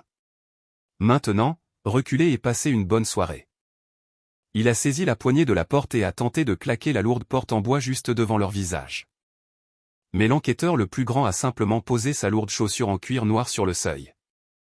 La porte a heurté son pied et s'est arrêtée net. Tran a grogné et a essayé de la pousser plus fort, mais l'enquêteur n'a pas bougé d'un pouce. Le deuxième enquêteur s'est avancé, détachant son porte-document en cuir. « Nous ne sommes pas ici pour parler avec vous, monsieur », a-t-il dit, ignorant complètement les menaces vides de Tran. La police d'assurance de titre pour cette propriété a été signalée pour de graves irrégularités concernant les signatures notariées sur l'acte de renonciation. Tran a commencé à transpirer visiblement. Ses yeux ont scruté la pièce comme s'il cherchait une issue de secours. « Il n'y a pas d'irrégularité », a-t-il aboyé, sa voix craquant légèrement. « J'ai utilisé un notaire agréé par l'État. Les papiers sont impeccables. » L'enquêteur le plus grand a poussé la porte complètement ouverte, forçant Tran à reculer en trébuchant dans le vestibule. Les deux hommes ont franchi le seuil et ont marché directement devant Tran, ignorant complètement sa présence. Ils n'ont pas regardé Jasmine. Ils n'ont pas regardé ma mère. Ils ont scruté le salon silencieux, ignorant les visages choqués de mes tantes et oncles jusqu'à ce que leurs yeux se verrouillent directement sur moi. Je me tenais à la tête de la table de la salle à manger, la robe en soie vert émeraude me faisant ressortir contre la pièce pleine de parents terrifiés. J'ai baissé mon verre de vin et j'ai adressé aux deux hommes un hochement de tête poli. Les enquêteurs ont marché directement devant le verre brisé de scotch sur le sol et se sont arrêtés à quelques mètres de moi. L'homme le plus grand a offert un respectueux hochement de tête. « Madame Valérie », a-t-il dit, son ton changeant entièrement de l'autorité froide au respect professionnel absolu. « Nous nous excusons d'interrompre votre soirée, mais nous avons apporté le rapport officiel de fraude que vous avez demandé. » L'enquêteur le plus grand a tendu une épaisse enveloppe en papier craft scellée avec du ruban rouge inviolable. J'ai posé mon verre de vin sur le bord de la table de la salle à manger et j'ai calmement accepté le paquet. « Merci, messieurs », ai-je dit, gardant ma voix parfaitement stable. « Votre timing est absolument impeccable. » Les deux hommes ont hoché la tête respectueusement, ont reculé et se sont positionnés près de la porte d'entrée, agissant comme une barrière physique pour que personne ne puisse partir. Toute la pièce était morte de silence. Mes parents me fixaient avec des yeux grands et terrifiés. J'ai lentement décollé le ruban rouge de l'enveloppe et j'ai sorti une épaisse pile de documents officiels. Je me suis dirigé vers le centre de la table de la salle à manger, poussant de côté un plateau en argent de légumes rôtis pour faire de la place. J'ai laissé tomber la lourde pile de papier juste à côté de la bouteille de vin millésimée. Le claquement fort du papier épais heurtant le bois d'acajou a fait sursauter physiquement ma mère. « Qu'est-ce que c'est, Valérie ?» a demandé ma mère, sa voix tremblante et complètement dépouillée de son autorité précédente. « Qu'est-ce que tu as fait ?»« Je n'ai rien fait, maman », ai-je répondu, en la regardant avec une indifférence froide. Tran et Jasmine ont fait tout le gros travail. J'ai juste fait attention. J'ai étalé les documents sur la table pour que tout le monde puisse les voir. La toute première page était un rapport d'analyse graphologique médico-légale très détaillé. J'ai tapoté mon index contre les photographies haute résolution des signatures falsifiées. Voici une analyse médico-légale certifiée de l'acte de renonciation que Tran a déposé hier. J'ai expliqué, en regardant autour de la pièce pour m'assurer que chaque parent écoutait. Un expert indépendant de l'État a analysé la signature sur le document et l'a comparé à 7 ans de mes dossiers financiers vérifiés. La conclusion est indéniable. La signature est une falsification complète. La pression du stylo est incorrecte. L'angle des boucles cursives est complètement décalé, et les bavures d'encre correspondent exactement au style d'écriture maladroit d'une personne gauchère qui fait semblant d'être droitière. J'ai dirigé mon regard directement vers Jasmine, qui se tenait complètement figée à côté de Tran. « Tu as toujours appuyé trop fort sur le papier, Jasmine, » ai-je dit, ma voix résonnant dans la pièce silencieuse. « Tu as ruiné mes cahiers quand nous étions enfants, et tu viens de ruiner ta propre vie en faisant exactement la même chose. » Jasmine ouvrit la bouche pour parler, mais aucun son n'en sortit. Elle regarda Tran avec des yeux sauvages et désespérés, mais Tran fixait les documents sur la table comme s'ils étaient un serpent venimeux. Mais la contrefaçon n'est même pas la meilleure partie. Je continuai en ramassant le deuxième document et en le tenant en l'air pour que toute la pièce puisse le voir. Tran vous a tous dit qu'il avait utilisé un type dans une société de titres locale pour faire passer les papiers. Il s'est vanté de ses relations. Eh bien, sa relation est un homme nommé Richard Batt. Tran a payé Richard 5 000 $ sous la table pour faire légaliser illégalement l'acte falsifié sans que je sois présente. Tran laissa échapper un hoquet étranglé et fit un pas en arrière, sa poitrine se soulevant. Le problème est, dis-je en m'approchant de Tran et en baissant la voix jusqu'à un dangereux murmure, que Richard Batt n'est pas un notaire. L'État de Géorgie a définitivement révoqué sa licence de notaire il y a 2 ans après qu'il ait été surpris en train de participer à une vaste escroquerie immobilière visant les propriétaires âgés du West End. Le tampon de notaire qu'il a utilisé sur l'acte de ma maison est complètement sans valeur. L'ensemble du transfert de titres est légalement nul. L'impact de mes paroles frappa la pièce comme une onde de choc physique. Les parents complaisants et complices qui s'étaient moqués de moi et avaient bu mon vin il y a seulement 10 minutes réalisèrent soudain la gravité extrême de la situation. Ils n'assistaient plus à un dîner de famille célébratoire. Ils se tenaient au milieu d'une scène de crime fédéral active. L'oncle Marcus, qui venait juste de louer le brillant esprit d'affaires de Tran, posa lentement son verre en cristal sur une table d'appoint. Il fit 2 grands pas en arrière, prenant physiquement ses distances avec Tran et Jasmine. « Je ne veux absolument rien avoir à faire avec ça », déclara Marcus, sa voix forte soudain tendue par la panique. « Tran, tu as falsifié un document fédéral. Tu as volé la maison de cette fille. » Tante Shirley saisit son sac à main coûteux sur le canapé et commença à reculer vers le couloir. « Ô Seigneur » marmonna-t-elle, ses yeux passant rapidement de moi aux enquêteurs à la porte. « C'est une fraude par fil. C'est du temps de prison. Brenda, ta fille et ton gendre vont aller en prison fédérale. » Les parents commencèrent à murmurer dans la panique, s'éloignant du centre de la pièce. Le front uni de la famille s'était complètement effondré en moins de 5 minutes. Ils abandonnaient Jasmine et Tran exactement comme ils avaient abandonné mon père quand son argent s'était épuisé. Ils ne se souciaient que de la proximité avec la richesse et le pouvoir. Et en ce moment, Tran et Jasmine dégageaient une pure responsabilité toxique. Ma mère regarda autour d'elle ses frères et sœurs abandonnant son enfant doré, et laissa échapper un sanglot bruyant et dramatique. Elle s'effondra sur une chaise de la salle à manger, enfouissant son visage dans ses mains. Mais Jasmine ne s'effondra pas. Le choc finit par s'estomper et fut instantanément remplacé par une rage explosive et désespérée. Sa façade parfaite se brisa complètement. Elle laissa échapper un cri perçant et assourdissant qui fit trembler les verres en cristal sur la table. « Tu mens !» Jasmine hurla, son visage prenant une vilaine teinte rouge. Elle se précipita vers la table, essayant de saisir les documents médico-légaux, mais je les fis calmement glisser hors de sa portée. « Tu as tout fabriqué. Tu as payé ces hommes pour venir ici et ruiner ma soirée. Tu as toujours été jalouse de moi, Valérie. Tu as toujours été une perdante amère et misérable qui ne supporte pas le fait que j'ai un mari, une entreprise et une vraie vie. Tu essaies de détruire notre famille par pure jalousie parce que tu ne seras jamais aussi bonne que moi. » Jasmine vibrait pratiquement de rage, ses mains serrées en poings serrés sur ses côtés. Elle me fixait du regard comme si elle pouvait effacer la pile de preuves médico-légales simplement en criant dessus. Je regardais son visage déformé et ne ressentis absolument rien. Ni pitié, ni affection fraternelle, ni regret. Elle m'avait enfin poussé au point de non-retour. Avant que je puisse même répondre, ma mère, Brenda, se releva de la chaise de la salle à manger. Elle tremblait, le visage mouillé de larmes dramatiques, mais son instinct maternel pour protéger son enfant doré l'emportait sur sa peur des 2 enquêteurs d'État qui se tenaient près de la porte. « Valérie, arrête ça tout de suite !» cria Brenda. Sa voix se brisant alors qu'elle pointait un doigt tremblant vers moi. « Et alors si Tran a coupé quelques coins sur les papiers? Et alors si Jasmine voulait accélérer le processus? La maison est déjà vendue. L'argent est déjà en sécurité sur le compte de Tran. Que vas-tu faire, Valérie?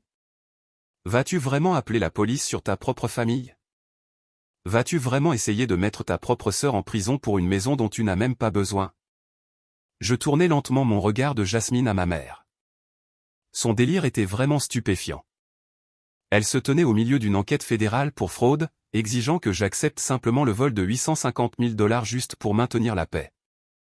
Elle croyait sincèrement que les liens du sang étaient un bouclier magique contre de graves conséquences pénales. « Maman, dis-je, ma voix baissant d'une octave, le froid dans mon ton la faisant tressaillir.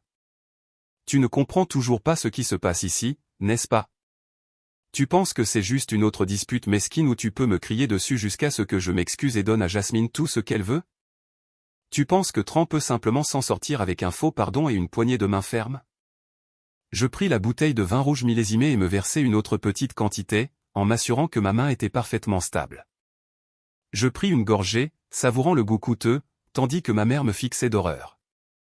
Cela n'est plus un différend familial civil depuis très longtemps, maman. Je continuai en posant le verre en cristal sur le bord de la table. Tu vois, quand Tran et Jasmine ont falsifié cet acte de renonciation, ils ont commis une fraude immobilière. C'est un crime d'État. Mais quand Tran a accepté un virement de 850 000 $ provenant d'un compte de holding d'entreprise hors de l'État en utilisant cet acte falsifié, il a franchi une ligne très dangereuse.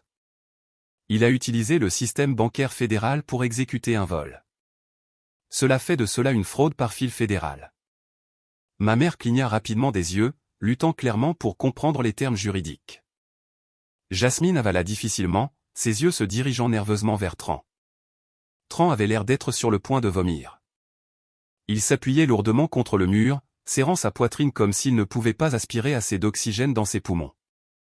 Et la fraude par fil fédéral, dis-je en faisant un pas lent et délibéré vers Tran, entraîne une peine minimale obligatoire pouvant aller jusqu'à 20 ans de prison fédérale. Il ne se soucie pas si tu es de la famille. Il ne se soucie pas si Jasmine voulait ouvrir un spa de luxe. Il ne se soucie que de la piste numérique de l'argent. Et grâce à l'ego massif de Tran, la piste de l'argent est absolument impeccable. Tran laissa échapper un son génial pathétique.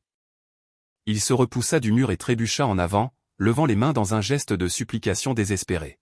« Valérie, s'il te plaît, supplia-t-il, sa persona arrogante de courtier complètement éradiquée. Je peux arranger ça. Je vais renvoyer l'argent. Je vais inverser le virement tout de suite. Dis juste aux enquêteurs de partir. Nous pouvons régler ça en interne. S'il te plaît, Valérie, je te donnerai les 850 000 $ entiers. » Jasmine haleta, se tournant pour fixer son mari dans un choc absolu. « Tran, tu ne peux pas lui donner tout cet argent. » Elle hurla, saisissant à nouveau son bras. « C'est notre capital. C'est mon héritage. » Je rejetai la tête en arrière et laissai échapper un rire franc et aigu. Le son résonna dans le salon silencieux, les faisant tous les deux sursauter. « Donne-moi l'argent », répétai-je en regardant Tran comme s'il était l'homme le plus stupide sur terre. « Tran, tu n'as pas le pouvoir de me donner quoi que ce soit. Tu ne comprends même pas à qui tu as réellement vendu cette maison. » Je me retournai vers la table de la salle à manger et ramassai le troisième document de la lourde enveloppe en papier craft. C'était une seule feuille de papier imprimée sur un stock épais et de haute qualité avec un sceau doré en relief en haut. Je la tins en l'air entre deux doigts pour que Tran puisse clairement voir le logo de l'entreprise imprimé en encre noire grasse. « Vanguard Horizon », dis-je en lisant le nom de l'acheteur à voix haute. Tu t'es vanté auprès de l'oncle Marcus à quel point tu étais brillant d'avoir conclu une affaire avec une si grande entreprise d'investissement hors de l'État. Tu étais si impatient de mettre la main sur l'argent liquide que tu ne t'es même pas donné la peine de regarder au-delà de la première couche de leur structure d'entreprise. Tran fixait le sceau doré en relief. Sa respiration devenant superficielle et rapide. « Qu'est-ce que cela signifie » demanda-t-il, sa voix tremblant de manière incontrôlable.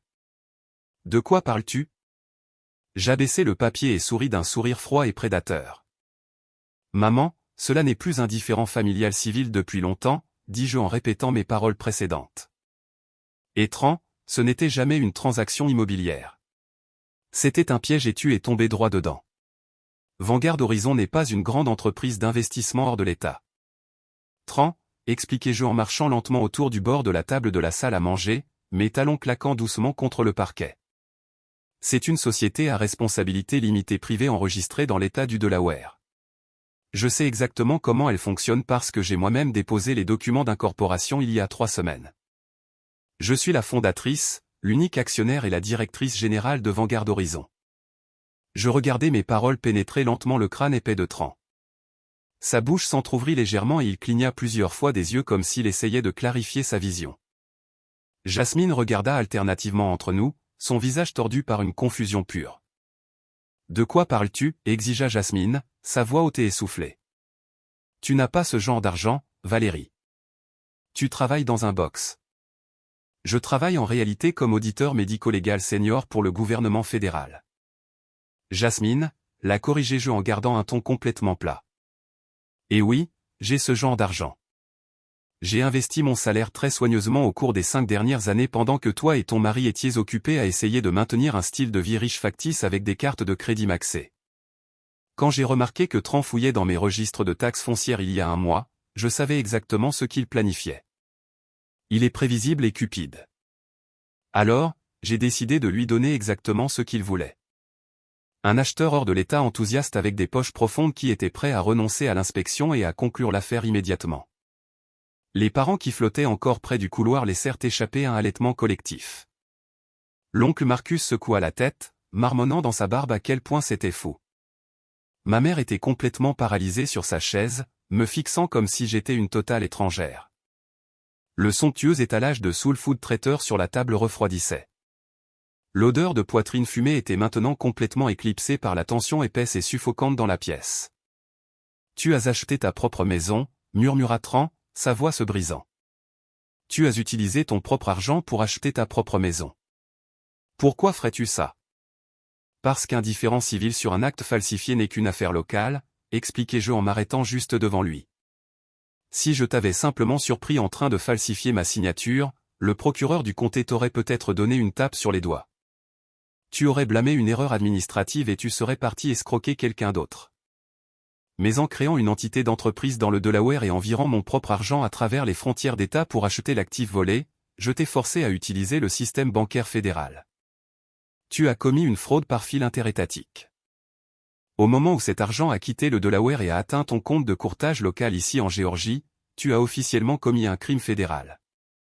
Je fis une pause, laissant le poids lourd de la loi peser sur lui.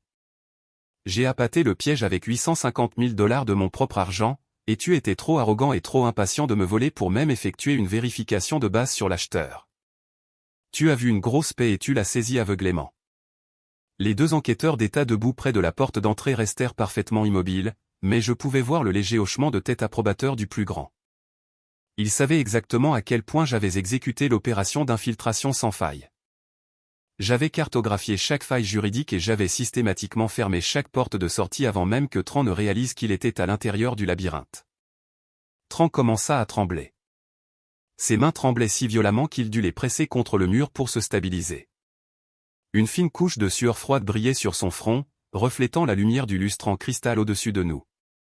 Le privilège blanc intouchable sur lequel il s'était appuyé toute sa vie se dissolvait rapidement face à des preuves financières dures et irréfutables. « Tu m'as piégé » balbutia-t-il, sa voix un mélange de terreur absolue et de défiance arrogante persistante. « Tu as orchestré toute cette chose pour me mettre en prison. » Je me contentais de sourire. « Je n'ai pas falsifié la signature, Tran. Je n'ai pas soudoyé un notaire disgracié pour tamponner les papiers. Je ne t'ai pas forcé à accepter le virement. Tu as fait tout cela entièrement par toi-même. J'ai simplement fourni l'occasion et laissé ta propre cupidité faire le reste du travail. Personne ne t'a forcé à être un criminel. Tu as choisi de l'être parce que tu pensais que j'étais trop faible et trop stupide pour riposter. » Jasmine laissa échapper un autre hurlement perçant en enfouissant son visage dans ses mains. « Cela ne peut pas être en train d'arriver. » Elle sanglota, se balançant d'avant en arrière sur ses talons. « Mon spa, mon argent. Tu as tout ruiné, Valérie. Tu as ruiné nos vies entières. Tu as ruiné ta propre vie. » Jasmine, répondis-je froidement, sans une once de sympathie. Tu as essayé de me jeter à la rue avec 10 000 $ pendant que tu volais presque 1 million. C'est exactement ce que tu mérites. Tran se repoussa soudain du mur. Ses yeux étaient sauvages, passant frénétiquement autour de la pièce. Son instinct de survie se déclenchait, mais son cerveau était encore obscurci par sa cupidité toxique obsessionnelle. Il glissa une main tremblante dans la poche intérieure de sa veste de costume sur mesure. « Tu m'as piégé, Tran, » répéta-t-il, sa respiration lourde et erratique, « mais l'argent a été viré, Valérie. Le virement est passé à 15 heures aujourd'hui. Tu m'as donné ton propre argent et il est sur mon compte en ce moment. Tu m'as peut-être piégé, mais j'ai l'argent liquide. » Il sortit frénétiquement son smartphone coûteux de sa poche et fit glisser son pouce sur l'écran pour le déverrouiller. Ses mains tremblaient si fort qu'il faillit laisser tomber l'appareil sur le parquet poli. Il se précipitait pour ouvrir son application bancaire, désespéré de voir le solde de 850 000 $ pour se prouver à lui-même qu'il avait encore une sorte de levier dans ce cauchemar. Tran tint le téléphone dans ses mains tremblantes, le levant jusqu'à son visage pour que le scanner biométrique puisse lire ses traits. Son visage était couvert d'une épaisse couche de sueur froide et ses yeux étaient grands ouverts de panique pure, ce qui fit échouer la reconnaissance faciale, non pas une fois, mais 2 fois. Il jura dans sa barbe, un son désespéré et pathétique, et enfonça agressivement son pouce contre l'écran en verre pour taper manuellement son code d'accès sécurisé. Ses doigts tremblaient si violemment qu'il se trompa dans les chiffres et dut recommencer. Toute la pièce regarda dans un silence suffocant alors qu'il entrait enfin le bon code, et le cercle bleu de chargement commença à tourner et tourner sur son écran. Jasmine se mit sur la pointe des pieds, regardant anxieusement par-dessus son épaule. Sa respiration était saccadée et superficielle tandis qu'elle priait pour voir le dépôt massif qui était censé financer sa nouvelle vie luxueuse et sécuriser son statut d'enfant doré. Le cercle bleu de chargement disparut enfin, mais l'écran n'afficha pas son tableau de bord financier habituel et propre. Il n'y avait pas de solde de 850 000 $ confortablement assis dans son compte courant. Au lieu de cela, l'écran afficha un rouge vif et éclatant. Une épaisse bannière cramoisie s'étendait en haut de l'application bancaire avec des lettres blanches grasses qui disaient simplement « Compte gelé en attente d'enquête fédérale ». Sous cette bannière terrifiante, son solde disponible indiquait 0 et 0. Tran laissa échapper un son qui était entre un halètement et un étouffement. Ses genoux fléchirent physiquement et il dut s'appuyer lourdement contre le mur de la salle à manger pour éviter de s'effondrer sur le parquet. « Non. Non, non, non », marmonna-t-il frénétiquement en tapant sur l'écran encore et encore comme si frapper le verre assez fort allait faire disparaître magiquement la bannière rouge. C'est une erreur. L'argent était juste là. Je l'ai vu virer à 15 heures. Il ne peut pas simplement avoir disparu. Je l'ai vérifié il y a 1 heure et il était bien là. Jasmine saisit son poignet, tirant le téléphone vers elle pour pouvoir voir l'écran elle-même. Quand elle lut la bannière rouge grasse, un gémissement aigu s'échappa de sa gorge. « Tran, qu'est-ce que ça veut dire ?» Elle hurla en secouant violemment son bras. « Où est l'argent ? Tran, où est l'argent de mon spa ? Tu m'as promis que le capital était sécurisé. » Je fis un pas lent et délibéré vers eux, la soie vert émeraude de ma robe bruissant doucement dans la pièce silencieuse. « Cela signifie que tu es complètement fauchée, Jasmine, dis-je, ma voix calme et stable, tranchant à travers ses cris hystériques. Cela signifie que ni l'un ni l'autre n'a un seul centime à votre nom en ce moment. » Je regardai directement dans les yeux terrifiés de Tran et lui offris un sourire serré et impitoyable. « Tu vois, Tran, quand on travaille comme auditeur fédéral, on apprend exactement à quelle vitesse le gouvernement agit quand il a des preuves irréfutables absolues de fraude par fil interétatique. Au moment où ces 850 000 $ ont atteint ton compte en Géorgie, cela a automatiquement déclenché le mandat fédéral que j'avais préparé plus tôt aujourd'hui. Les fédéraux ne demandent pas poliment de rendre l'argent volé. Ils mettent un gel total immédiat sur chaque actif financier connecté à ton numéro de sécurité sociale. » Tran me fixa, sa bouche s'ouvrant et se fermant sans bruit comme un poisson suffocant sur la terre sèche. Il était complètement dépassé. « Cela signifie que tes comptes de courtage, tes comptes courants personnels, tes économies et même les cartes de crédit jointes que tu partages avec Jasmine sont entièrement verrouillées. » Continuai-je en m'assurant d'articuler chaque mot pour que la dure réalité de leur situation s'enfonce profondément dans leurs os. Tu ne peux pas retirer d'argent, tu ne peux pas transférer de fonds, et tu ne peux certainement pas engager un avocat de la défense coûteux pour te sortir de ce pétrin.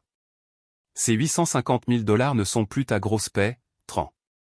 Ils sont classés comme preuve fédérale dans une enquête active pour crimes graves. Jasmine lâcha le téléphone de Tran et il heurta bruyamment les lames du parquet, rebondissant une fois avant de glisser sous la lourde table de salle à manger en chêne. Elle recula loin de lui. Se tenant la tête à 2 mains, son brushing parfait complètement ruiné alors qu'elle tirait frénétiquement sur ses propres cheveux.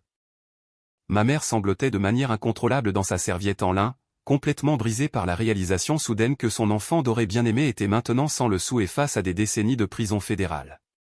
Le reste des parents restèrent figés sur place. Absolument terrifiés à l'idée que tout mouvement soudain puisse d'une manière ou d'une autre les impliquer dans ce vaste crime fédéral. L'oncle Marcus, l'homme qui avait loué l'acuité commerciale de Tran il y a seulement 20 minutes, essayait maintenant activement de se diriger vers la porte arrière sans être remarqué. Personne ne voulait être associé au navire en perdition qu'était l'héritage de Jasmine. Tran glissa lentement le long du mur jusqu'à se retrouver assis à plat sur le sol, son costume sur mesure coûteux se froissant maladroitement autour de ses jambes. Il leva les yeux vers moi avec des yeux morts et vaincus, comprenant enfin l'ampleur énorme du piège dans lequel il était tombé avec empressement.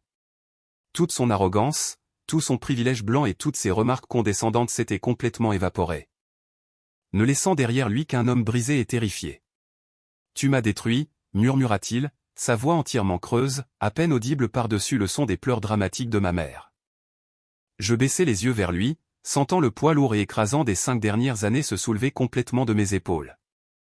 Je pensais à mon père et à la façon dont Tran et Jasmine avaient drainé ses économies sans une once de culpabilité. Je pensais aux doubles shifts interminables que j'avais travaillés pour sauver cette maison historique de la saisie. « Je ne t'ai pas détruit, Tran, répondis-je doucement, ma voix résonnant d'une autorité calme et absolue. Ta propre cupidité t'a détruit. Je t'ai juste tendu la pelle et je t'ai laissé creuser ta propre tombe. » Le silence suffocant du salon fut soudain brisé par une lumière balayante intense. Les lourds rideaux de velours des fenêtres avant s'illuminèrent d'un motif de clignotement vif. Des faisceaux intenses de lumière rouge et bleue balayèrent violemment les murs du vestibule, traversant l'éclairage tamisé de la fête et projetant de longues ombres terrifiantes sur le visage cendreux de Tran. Les lumières rouges et bleues pulsaient rapidement contre les murs, créant un effet stroboscopique vertigineux dans la salle à manger. Le hurlement lointain des sirènes s'arrêta brusquement, laissant un silence lourd et menaçant qui semblait encore plus terrifiant que le bruit. Tran fixait les couleurs clignotantes d'encens sur mes parquets polis. Son esprit essayait désespérément de traiter la réalité de la situation. Le compte bancaire gelé n'était pas juste un bug temporaire. Les agents fédéraux étaient déjà garés dans mon allée. Il se releva précipitamment du sol, ses chaussures en cuir glissant légèrement sur le scotch renversé. Il regarda frénétiquement les 2 enquêteurs d'État qui se tenaient toujours fermement près de la porte d'entrée. Leur calme professionnel contrastait fortement avec sa panique absolue. Tran leva les mains dans un geste frénétique de reddition avant même que quiconque ne lui ait parlé. « Écoutez-moi. Vous devez m'écouter. » Tran babilla en faisant un pas vers l'enquêteur le plus grand. « Je ne suis qu'un courtier immobilier. Je facilite les transactions. C'est tout ce que je fais. Je n'ai rien falsifié. » Il arrêta de parler et tourna lentement la tête pour regarder sa femme. Jasmine se tenait encore les cheveux ruinés, fixant les lumières clignotantes à travers la fenêtre avec un regard de choc catatonique total. Tran la regarda et le dernier lambeau restant de sa prétendue loyauté disparut complètement. La persona de mari riche et protecteur mourut là dans mon salon, remplacée entièrement par le lâche que j'avais toujours su qu'il était. « C'est elle » hurla Tran en pointant un doigt accusateur directement vers Jasmine. « C'est elle qui m'a forcé à le faire. C'était la maison de sa famille et elle a dit qu'elle avait le droit de la vendre. C'est elle qui s'est entraînée à écrire la signature de Valérie. C'est elle qui a trouvé le notaire véreux. Elle a tout mis en place parce qu'elle avait besoin d'argent pour son stupide commerce. Je ne faisais que ce que ma femme me demandait de faire. » Toute la pièce haleta. Ma mère laissa échapper un cri étranglé en pressant ses mains contre sa bouche.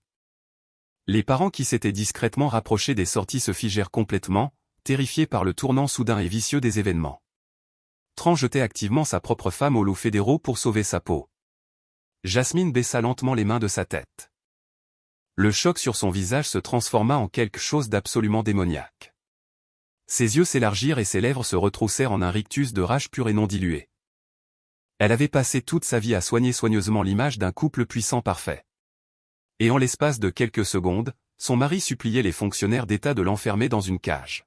« Espèce de lâche sans colonne vertébrale » hurla Jasmine, sa voix se brisant complètement sous l'effet de sa fureur. « Tu me blâmes pour ça. C'est toi qui as la licence immobilière. C'est toi qui m'as dit que nous pourrions nous en tirer parce que Valérie était trop stupide pour comprendre la loi. » Tran recula loin d'elle, sa main toujours levée de manière défensive. « Je ne vais pas en prison fédérale pour ta cupidité, Jasmine. » Il cracha en retour, sa voix tremblante. « J'ai une carrière. J'ai une réputation. Tu m'as forcé la main. Tu m'as manipulé. » Jasmine ne dit pas un autre mot. Elle se jeta sur lui. La soie vert émeraude et hors de sa robe de fête coûteuse se brouilla alors qu'elle franchissait la distance entre eux. Elle leva sa main droite et l'abattit sur le visage de Tran avec un craquement écœurant de bruit. La gifle fut si incroyablement forte qu'elle fit tourner la tête de Tran sur le côté et l'envoya trébucher en arrière dans la lourde table de salle à manger en chêne. La table bougea violemment sous son poids. Les plateaux en argent coûteux de nourriture traiteur glissèrent sur la nappe en lin. Un bol de purée de pommes de terre se renversa, se répandant sur le sol. Les verres à vin en cristal basculèrent et se brisèrent, ajoutant plus de verres cassés au chaos sur le parquet. Espèce de déchet sans valeur, hurla Jasmine en balançant ses bras frénétiquement alors qu'elle essayait de le frapper à nouveau. J'ai épousé un soi-disant homme d'affaires, et tu ne peux même pas exécuter un simple transfert de titre sans te faire prendre. Tu as ruiné ma vie. Tran saisit ses poignets, luttant pour la repousser. Lâche-moi, espèce de folle, hurla-t-il en la repoussant. Jasmine perdit l'équilibre sur ses talons hauts et tomba durement sur le sol, atterrissant juste au milieu de la nourriture renversée et du cristal brisé. Le salon se transforma instantanément en un chaos absolu. Ma mère, Brenda, abandonna sa position près de la table et tomba à genoux à côté de Jasmine, pleurant hystériquement. Arrêtez, tous les deux. Arrêtez, gémit Brenda en saisissant les épaules de Jasmine. Nous sommes une famille. Nous devons nous serrer les coudes. Valérie, s'il te plaît, dis-leur d'arrêter. Je restais parfaitement immobile, tenant mon verre de vin rouge millésimé, regardant les animaux s'entre-déchirer. Je ne ressentais pas une once de pitié. Les loups s'étaient enfin retournés les uns contre les autres au moment où la viande s'était épuisée. Les deux enquêteurs d'État près de la porte d'entrée ne bronchèrent même pas. Ils regardèrent simplement l'altercation physique avec un détachement professionnel froid, prenant probablement des notes mentales pour leur rapport de police officiel. Le reste des parents étaient dans un état de panique totale. Tante Shirley sanglotait ouvertement, reculant jusqu'à se cacher pratiquement derrière le lourd canapé en cuir, priant à voix haute Jésus de les sauver de ce cauchemar. L'oncle Marcus avait abandonné son plan de se faufiler par la cuisine vers la porte arrière. Il s'arrêta net quand le faisceau lumineux vif d'une lampe de poche de police traversa la fenêtre de la cuisine.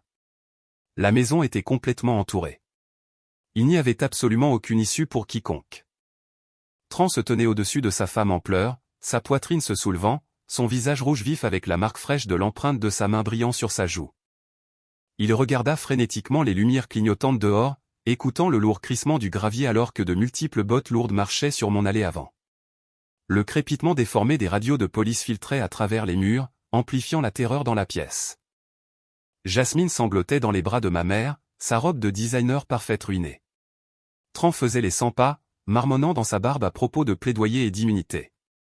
Ils étaient complètement brisés.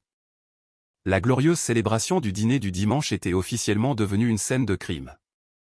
Je pris une autre gorgée lente de mon vin, le goût encore plus doux qu'avant. Avant que Tran ne puisse inventer une autre excuse désespérée, la lourde porte d'entrée en bois trembla violemment. Un martèlement bruyant et tonitruant résonna dans le vestibule, réduisant complètement au silence le chaos dans le salon. Les coups puissants étaient si lourds qu'ils firent trembler les cadres de photos accrochés au mur. Une voix profonde et retentissante porta clairement à travers l'épais bois de la porte. FBI, ouvrez. La lourde porte d'entrée en bois n'eut aucune chance contre la force pure du raid. Avant que quiconque dans le salon ne puisse même prendre une respiration pour traiter l'ordre, la porte fut poussée grande ouverte avec force. Une équipe hautement coordonnée d'agents fédéraux envahit mon vestibule, se déplaçant avec une vitesse et une précision terrifiantes. Ils portaient des vestes tactiques sombres avec de grandes lettres jaunes imprimées dans le dos. La présence physique soudaine et écrasante des forces de l'ordre fédéral vida complètement tout l'oxygène restant dans la maison. De lourdes bottes marchèrent bruyamment sur mes parquets, entourant la salle à manger en quelques secondes. Mes parents se pressèrent immédiatement à plat contre les murs, levant les mains en l'air sans même qu'on le leur demande. Tante Shirley commença à prier silencieusement, son visage enfoui contre les rideaux de velours. L'agent principal, un homme grand aux épaules larges avec une expression sévère et intransigeante, passa devant les deux enquêteurs d'État et marcha directement au centre de mon salon. Il balaya son regard intense sur le verre brisé, la soule-foudre renversée, et s'arrêta enfin net sur Tran. Tran se tenait encore près du mur, sa joue rouge vif et gonflée par la gifle violente de Jasmine, mais ses instincts de survie se déclenchèrent une dernière fois désespérés. Il essaya de convoquer la persona d'homme d'affaires blanc réussi qu'il avait protégé toute sa vie privilégiée. Tran lissa agressivement les revers de sa veste de costume sur mesure froissée et força un sourire professionnel serré sur son visage. Il fit un pas en avant, tendant la main comme s'il saluait un nouveau client riche lors d'une visite ouverte plutôt que de faire face à un raid fédéral. « Officier, il y a clairement eu un énorme malentendu ici, » dit Tran, sa voix dégoulinant d'une confiance forcée et d'un charme faux. « Je suis Trenton Sterling, un courtier immobilier agréé ici à Atlanta. Je possède une agence très réputée et je joue en fait au golf avec des amis du bureau du procureur local. Nous avons juste un différend familial privé sur un héritage immobilier. Il n'y a absolument aucun besoin de ce genre de présence fédérale dramatique dans ma maison. Si vous sortez simplement avec moi un moment, je peux expliquer l'erreur administrative et nous pourrons tout régler comme des professionnels civilisés. L'agent principal ne serra pas la main de Tran. Il ne la regarda même pas. Il se contenta de fixer Tran avec un regard d'indifférence froide comme la pierre. L'agent plongea la main dans sa veste tactique et en sortit un document plié qu'il tint en l'air pour que Tran le voie.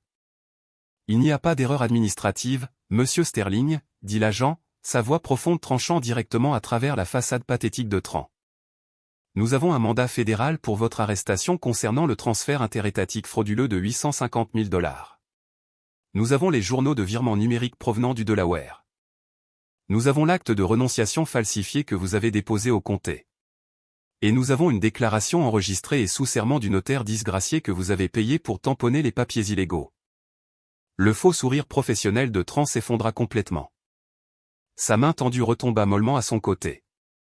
Son privilège blanc, le bouclier invisible qu'il avait constamment utilisé pour intimider ma famille et voler ma propriété, était complètement inutile face au poids écrasant des preuves financières dures.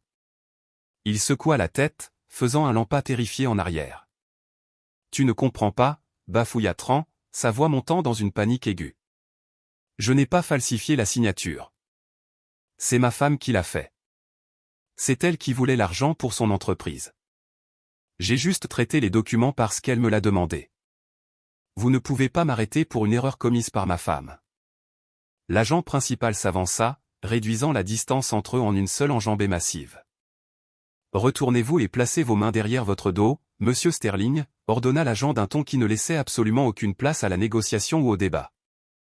Tran regarda frénétiquement autour de la pièce, suppliant quelqu'un, n'importe qui, d'intervenir en sa faveur. Il regarda ma mère, qui était trop occupée à sangloter dans ses mains pour même croiser son regard. Il regarda l'oncle Marcus, qui tourna complètement la tête, refusant de s'associer à un criminel fédéral. Enfin, il me regarda. Je me tenais au bout de la table de la salle à manger, tenant mon verre de vin millésimé, l'observant avec une satisfaction totalement détachée.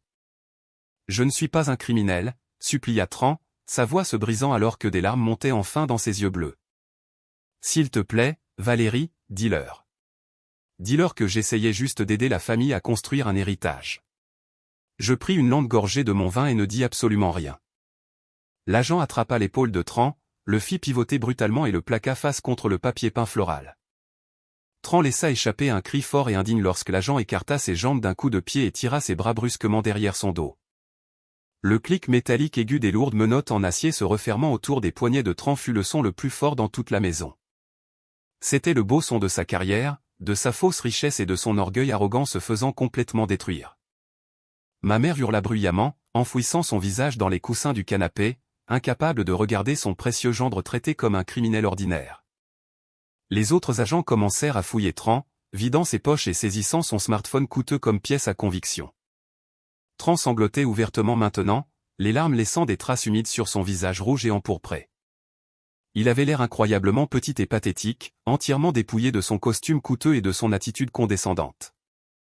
Jasmine s'était éloignée de la table pendant l'arrestation physique, se pressant étroitement contre le mur du fond. Elle avait arrêté de pleurer et regardait maintenant Tran se faire menotter avec une expression de vindicte tordue. Dans son esprit hautement délirant, elle pensait en fait que l'arrestation de Tran signifiait qu'elle était complètement en sécurité. Elle pensait que parce que Tran avait physiquement exécuté le virement et traité l'acte frauduleux, elle pouvait simplement jouer le rôle de la victime ignorante et maltraitée. Elle redressa sa robe de soie émeraude abîmée et essuya le mascara qui coulait sous ses yeux, essayant de se composer. « Officier », dit Jasmine en s'avançant légèrement, sa voix tremblant d'une vulnérabilité parfaitement feinte. « Merci beaucoup. Mon mari m'a manipulé. Il m'a menti à propos des documents immobiliers. Je n'avais absolument aucune idée qu'il volait la maison de ma sœur. Je ne suis qu'une victime dans tout cela. » L'agent principal termina de sécuriser les menottes de Tran et le confia à deux autres agents qui commencèrent immédiatement à traîner le courtier sanglotant vers la porte d'entrée. Tran traîna les pieds, pleurant et suppliant tout le long du chemin, se ridiculisant devant tout le quartier. L'agent principal se retourna lentement et regarda directement Jasmine. Il plongea la main dans la poche de sa veste tactique et en sortit un deuxième document plié. Jasmine s'arrêta de bouger. Le sourire de fausse victime se figea instantanément sur son visage. « Jasmine Sterling », dit l'agent, sa voix résonnant dans le silence soudain du salon tandis qu'il s'avançait directement devant elle. « Vous êtes également en état d'arrestation pour conspiration fédérale en vue de commettre une fraude par virement. » Jasmine fixa l'agent fédéral, sa bouche s'ouvrant et se fermant, mais aucun son n'en sortant. La réalité soudaine des mots, conspiration en vue de commettre une fraude par virement, flottait dans l'air comme un poids physique. L'agent tendit la main et attrapa son poignet pour tirer ses bras derrière son dos. Ce fut exactement le moment où le monde entier de Jasmine se brisa complètement. Elle laissa échapper un cri guttural et terrifiant et retira violemment son bras de l'emprise de l'agent. Elle n'essaya pas de s'enfuir parce qu'il n'y avait nulle part où aller. Au lieu de cela, elle se jeta entièrement sur le sol juste à mes pieds. La belle soie émeraude de sa robe s'étala autour de ses genoux sur le plancher en bois dur, se mélangeant à la nourriture renversée et au verre brisé. Elle leva les yeux vers moi, son visage complètement strié de mascara noir et de larmes. « Valérie, s'il te plaît », supplia Jasmine, sa voix entièrement dépouillée de son arrogance et de son venin habituel. « Tu dois leur dire la vérité. Dis-leur que je ne savais pas ce que Tran faisait. Dis-leur de me laisser partir. Nous sommes sœurs, Valérie. Nous sommes du même sang. Tu ne peux pas les laisser m'emmener dans une prison fédérale. Je vais tout perdre. Je vais perdre mon entreprise. Je vais perdre ma vie. » Elle tendit la main et attrapa désespérément l'ourlet de ma robe, ses doigts tremblant de façon incontrôlable. Je baissai les yeux vers elle, ne ressentant absolument rien d'autre qu'une satisfaction froide et profonde. Je ne m'écartai pas de son emprise. Je la laissai simplement assise là dans le désordre qu'elle avait créé. Ma mère, Brenda, se jeta soudain sur le sol juste à côté de Jasmine. Brenda passa ses bras autour des épaules de Jasmine et leva les yeux vers moi avec des yeux sauvages et désespérés. « Valérie, je t'en supplie », gémit Brenda, le son résonnant bruyamment dans la pièce silencieuse. « C'est ta sœur. C'est ta propre chair et ton propre sang. Comment peux-tu être si cruel et sans cœur envers ta propre famille? S'il te plaît, dis simplement aux agents que c'était un malentendu. Nous rendrons la maison. Nous te laisserons tranquille pour toujours. Ne lui fais simplement pas ça. » Je regardais les deux femmes se traîner à mes pieds. Les deux mêmes femmes qui, quelques heures plus tôt, avaient ri à mon visage et m'avaient dit de prendre mes vêtements bon marché et de trouver une chambre de motel près de l'autoroute. Elles ne se souciaient du concept de famille que lorsqu'elles étaient celles qui affrontaient les conséquences de leurs propres actes. Le sang ne signifie plus rien pour moi désormais, maman. Dis-je, ma voix parfaitement égale et calme. Tu ne te souciais pas du sang quand tu regardais Tran et Jasmine vider les économies de vie de papa et le laisser mourir d'une crise cardiaque induite par le stress. Tu ne te souciais pas du sang quand tu étais assise dans cette même pièce plus tôt aujourd'hui et que tu m'as dit que j'étais égoïste de vouloir garder la maison que j'ai payée avec mon propre argent. Et Jasmine ne se souciait certainement pas du sang quand elle a falsifié ma signature et m'a volé presque $1 million. Jasmine sanglota plus fort, pressant son visage contre mes jambes. « S'il te plaît, Valérie », gémit-elle, sa voix complètement brisée. « Je suis vraiment désolé. Je ferai tout ce que tu veux. S'il te plaît, ne les laisse simplement pas m'emmener. » L'agent fédéral s'avança clairement, perdant patience avec la scène familiale dramatique. Il se baissa et attrapa fermement le bras de Jasmine, la relevant du sol. Elle donna des coups de pied et hurla, luttant contre son emprise, mais c'était complètement inutile. Un autre agent intervint pour aider, forçant ses bras derrière son dos et verrouillant solidement les lourdes menottes en acier autour de ses poignets. Je restai parfaitement immobile, la regardant lutter. Je glissai lentement ma main dans la poche profonde de ma robe. Mes doigts passèrent devant le micro-enregistreur et saisirent le morceau de papier craquant que j'avais porté toute la journée. Je sortis ma main et levai le chèque de $10 000 que Jasmine m'avait si arrogamment jeté ce matin-là. Jasmine arrêta de lutter pendant une seconde, ses yeux remplis de larmes se fixant sur le chèque. Elle pensa pendant un bref moment délirant que j'allais le remettre aux agents comme une sorte de pot de vin pour garantir sa liberté.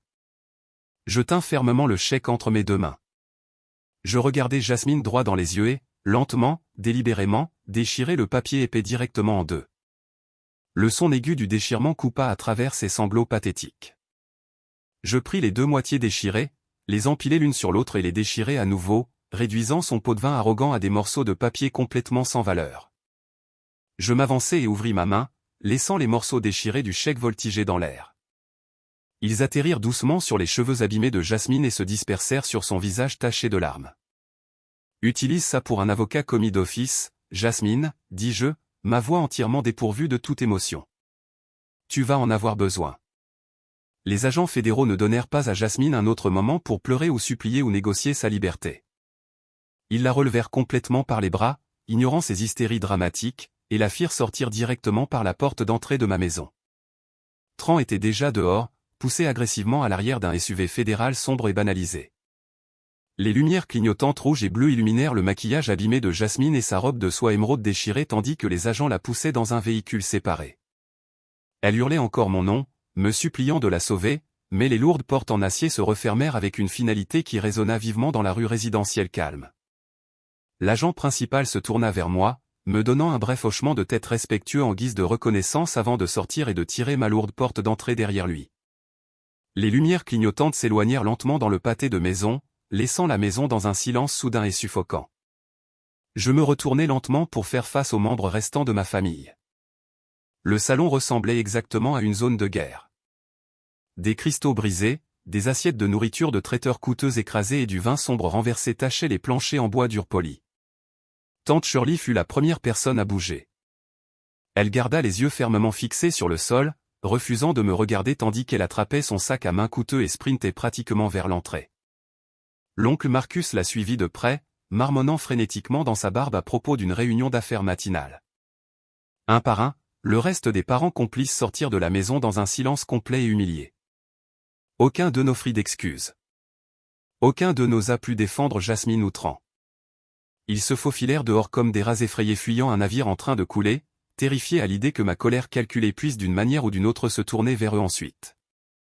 Ils savaient que j'avais le pouvoir et l'argent pour en ruiner n'importe lequel si je le voulais. Alors, ils choisirent la lâcheté absolue. En quelques minutes, la seule personne restante dans le salon en ruine était ma mère. Brenda n'avait pas bougé du sol. Elle était à genoux au milieu du verre brisé et du brisket ruiné, se balançant d'avant en arrière, se tenant la poitrine comme si elle faisait une crise cardiaque massive. « Tu es un monstre », gémit-elle, sa voix rauque et brisée d'avoir tant crié. « Tu as envoyé ta propre sœur en prison fédérale. Tu as détruit notre famille, Valérie. Comment as-tu pu être si cruel et sans cœur envers ton propre sang ?»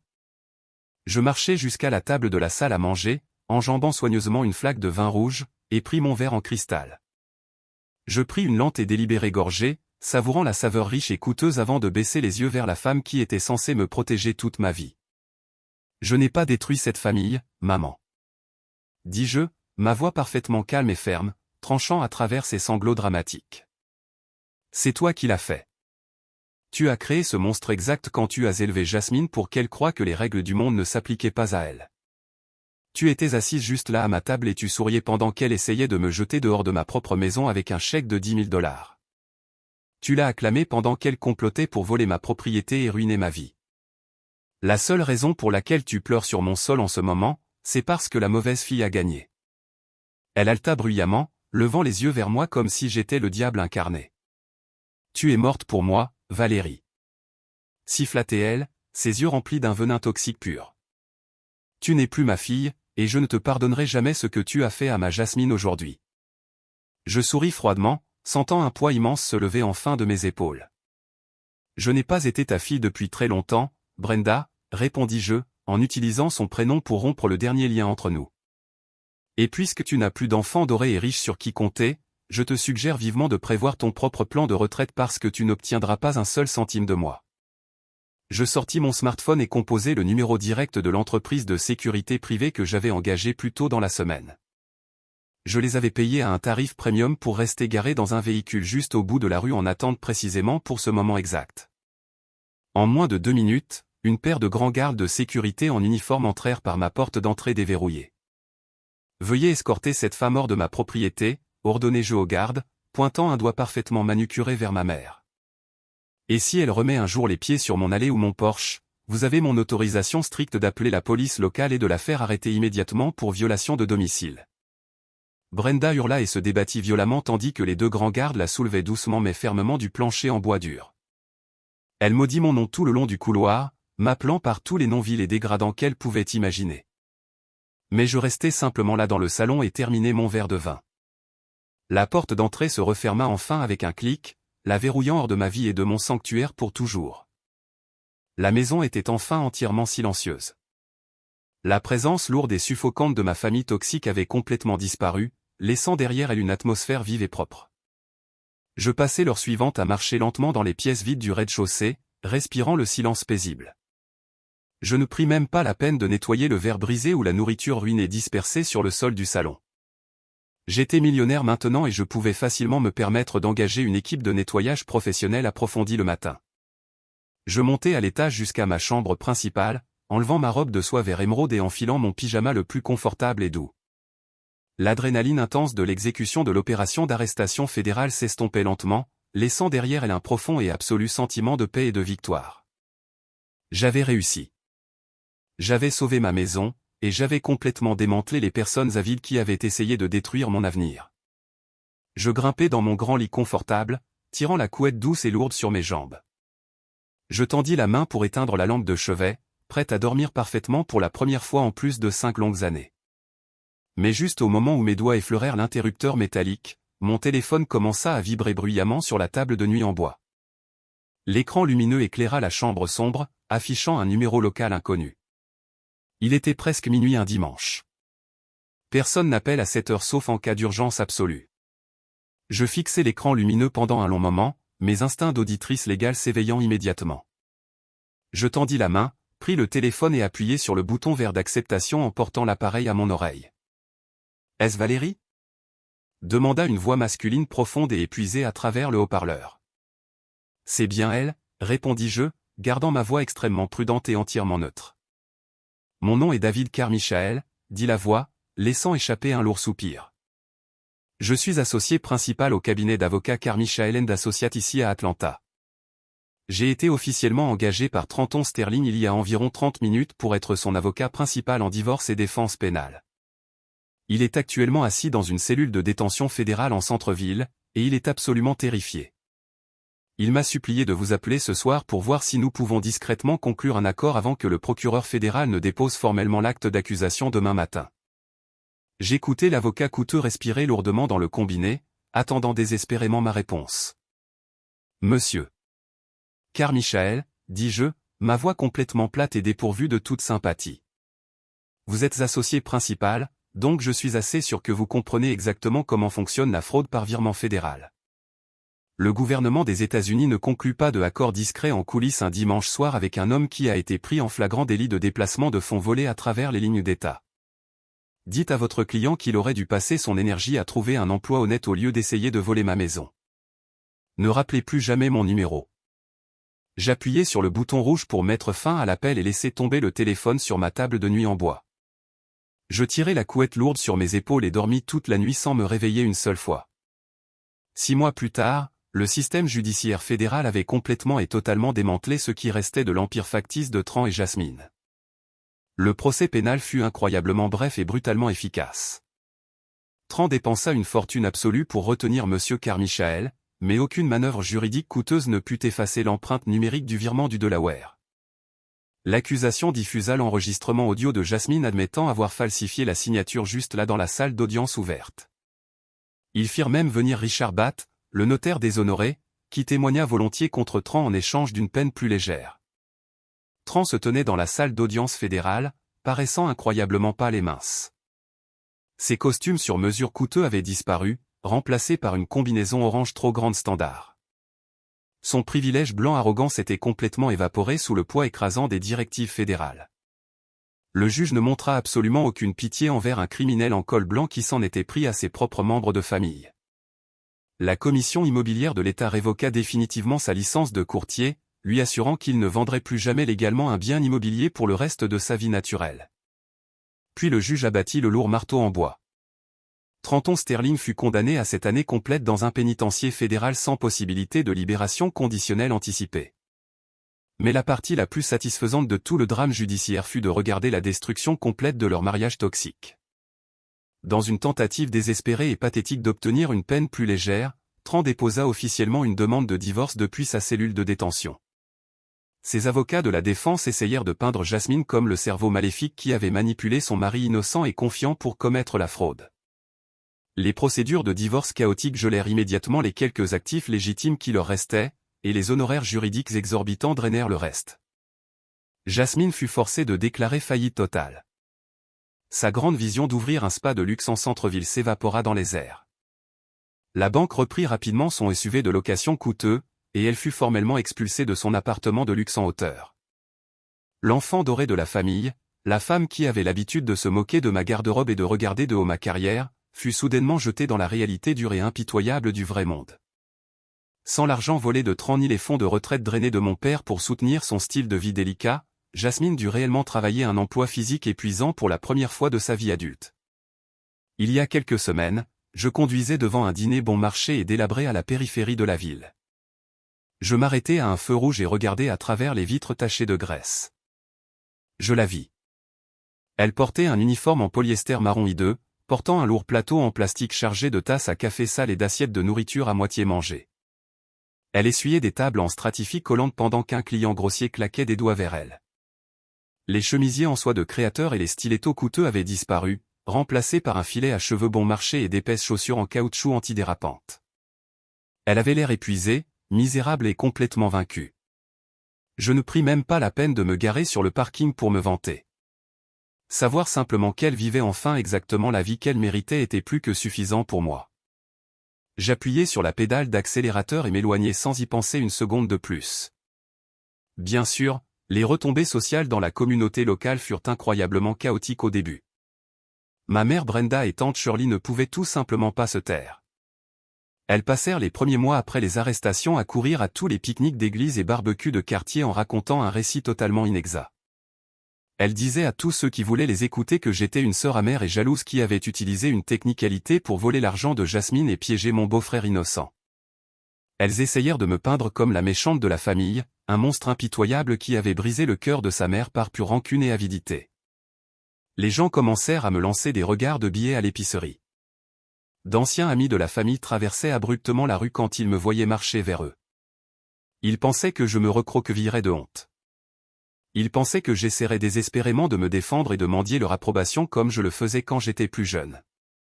Mais je n'étais plus cette petite fille effrayée. Je ne discutais pas avec les commères. Je ne pleurais pas auprès de ma mère. Au lieu de cela, j'allais directement au palais de justice du comté et demandais officiellement les dossiers publics du tribunal fédéral.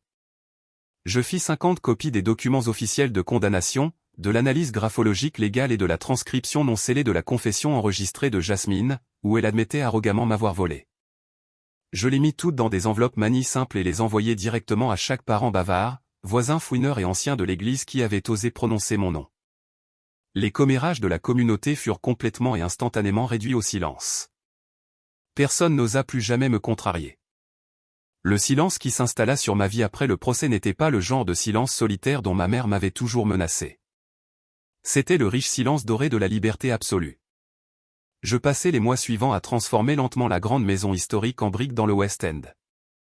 La maison que Jasmine et Tran avaient essayé de me voler sous le nez. La maison qu'ils disaient trop grande pour une femme seule sans enfant. J'engageai des entrepreneurs pour abattre les murs qui contenaient de mauvais souvenirs et ouvrir l'espace exactement comme je le voulais. Je construisis une cuisine massive à la pointe de la technologie où je pouvais cuisiner sans que personne critique mes choix.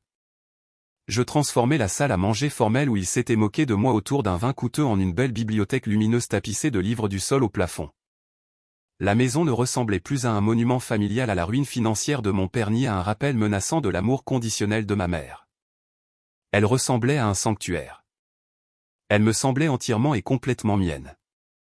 Aujourd'hui est un chaud après-midi de dimanche à la fin août. Les cigales bourdonnent paresseusement dans les chênes anciens qui bordent ma rue, et l'air sent le magnolia en fleurs et le bitume chaud.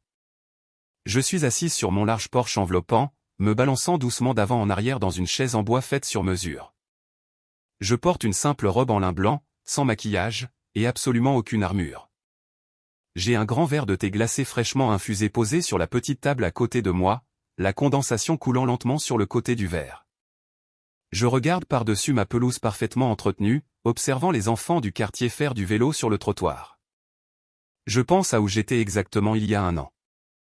J'étais épuisé, me tuant au travail pour rembourser des dettes qui n'étaient pas les miennes, essayant désespérément de gagner l'amour et l'approbation de personnes qui ne me voyaient que comme un obstacle ou une ressource à exploiter. J'étais la sœur calme et obéissante, la brebis galeuse, le bouc émissaire qui était censé simplement ramasser les miettes qu'il me jetait et être reconnaissante. Ils pensaient que mon silence signifiait que j'étais faible. Ils pensaient que mon dévouement à ma carrière n'était qu'un petit travail de bureau ennuyeux. Ils avaient fondamentalement mal compris le pouvoir d'une femme qui sait exactement comment construire sa propre fondation.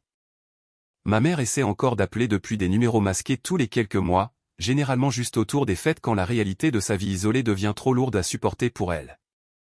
Les messages vocaux commencent toujours par un ton pathétique et vacillant suppliant pour une réconciliation et se terminent toujours par des insultes amères et venimeuses quand elle réalise que je ne vais jamais décrocher. Je supprime les messages sans même écouter jusqu'à la fin. J'ai établi un périmètre impénétrable autour de ma paix, et je ne permettrai plus jamais à sa toxicité de franchir ses murs.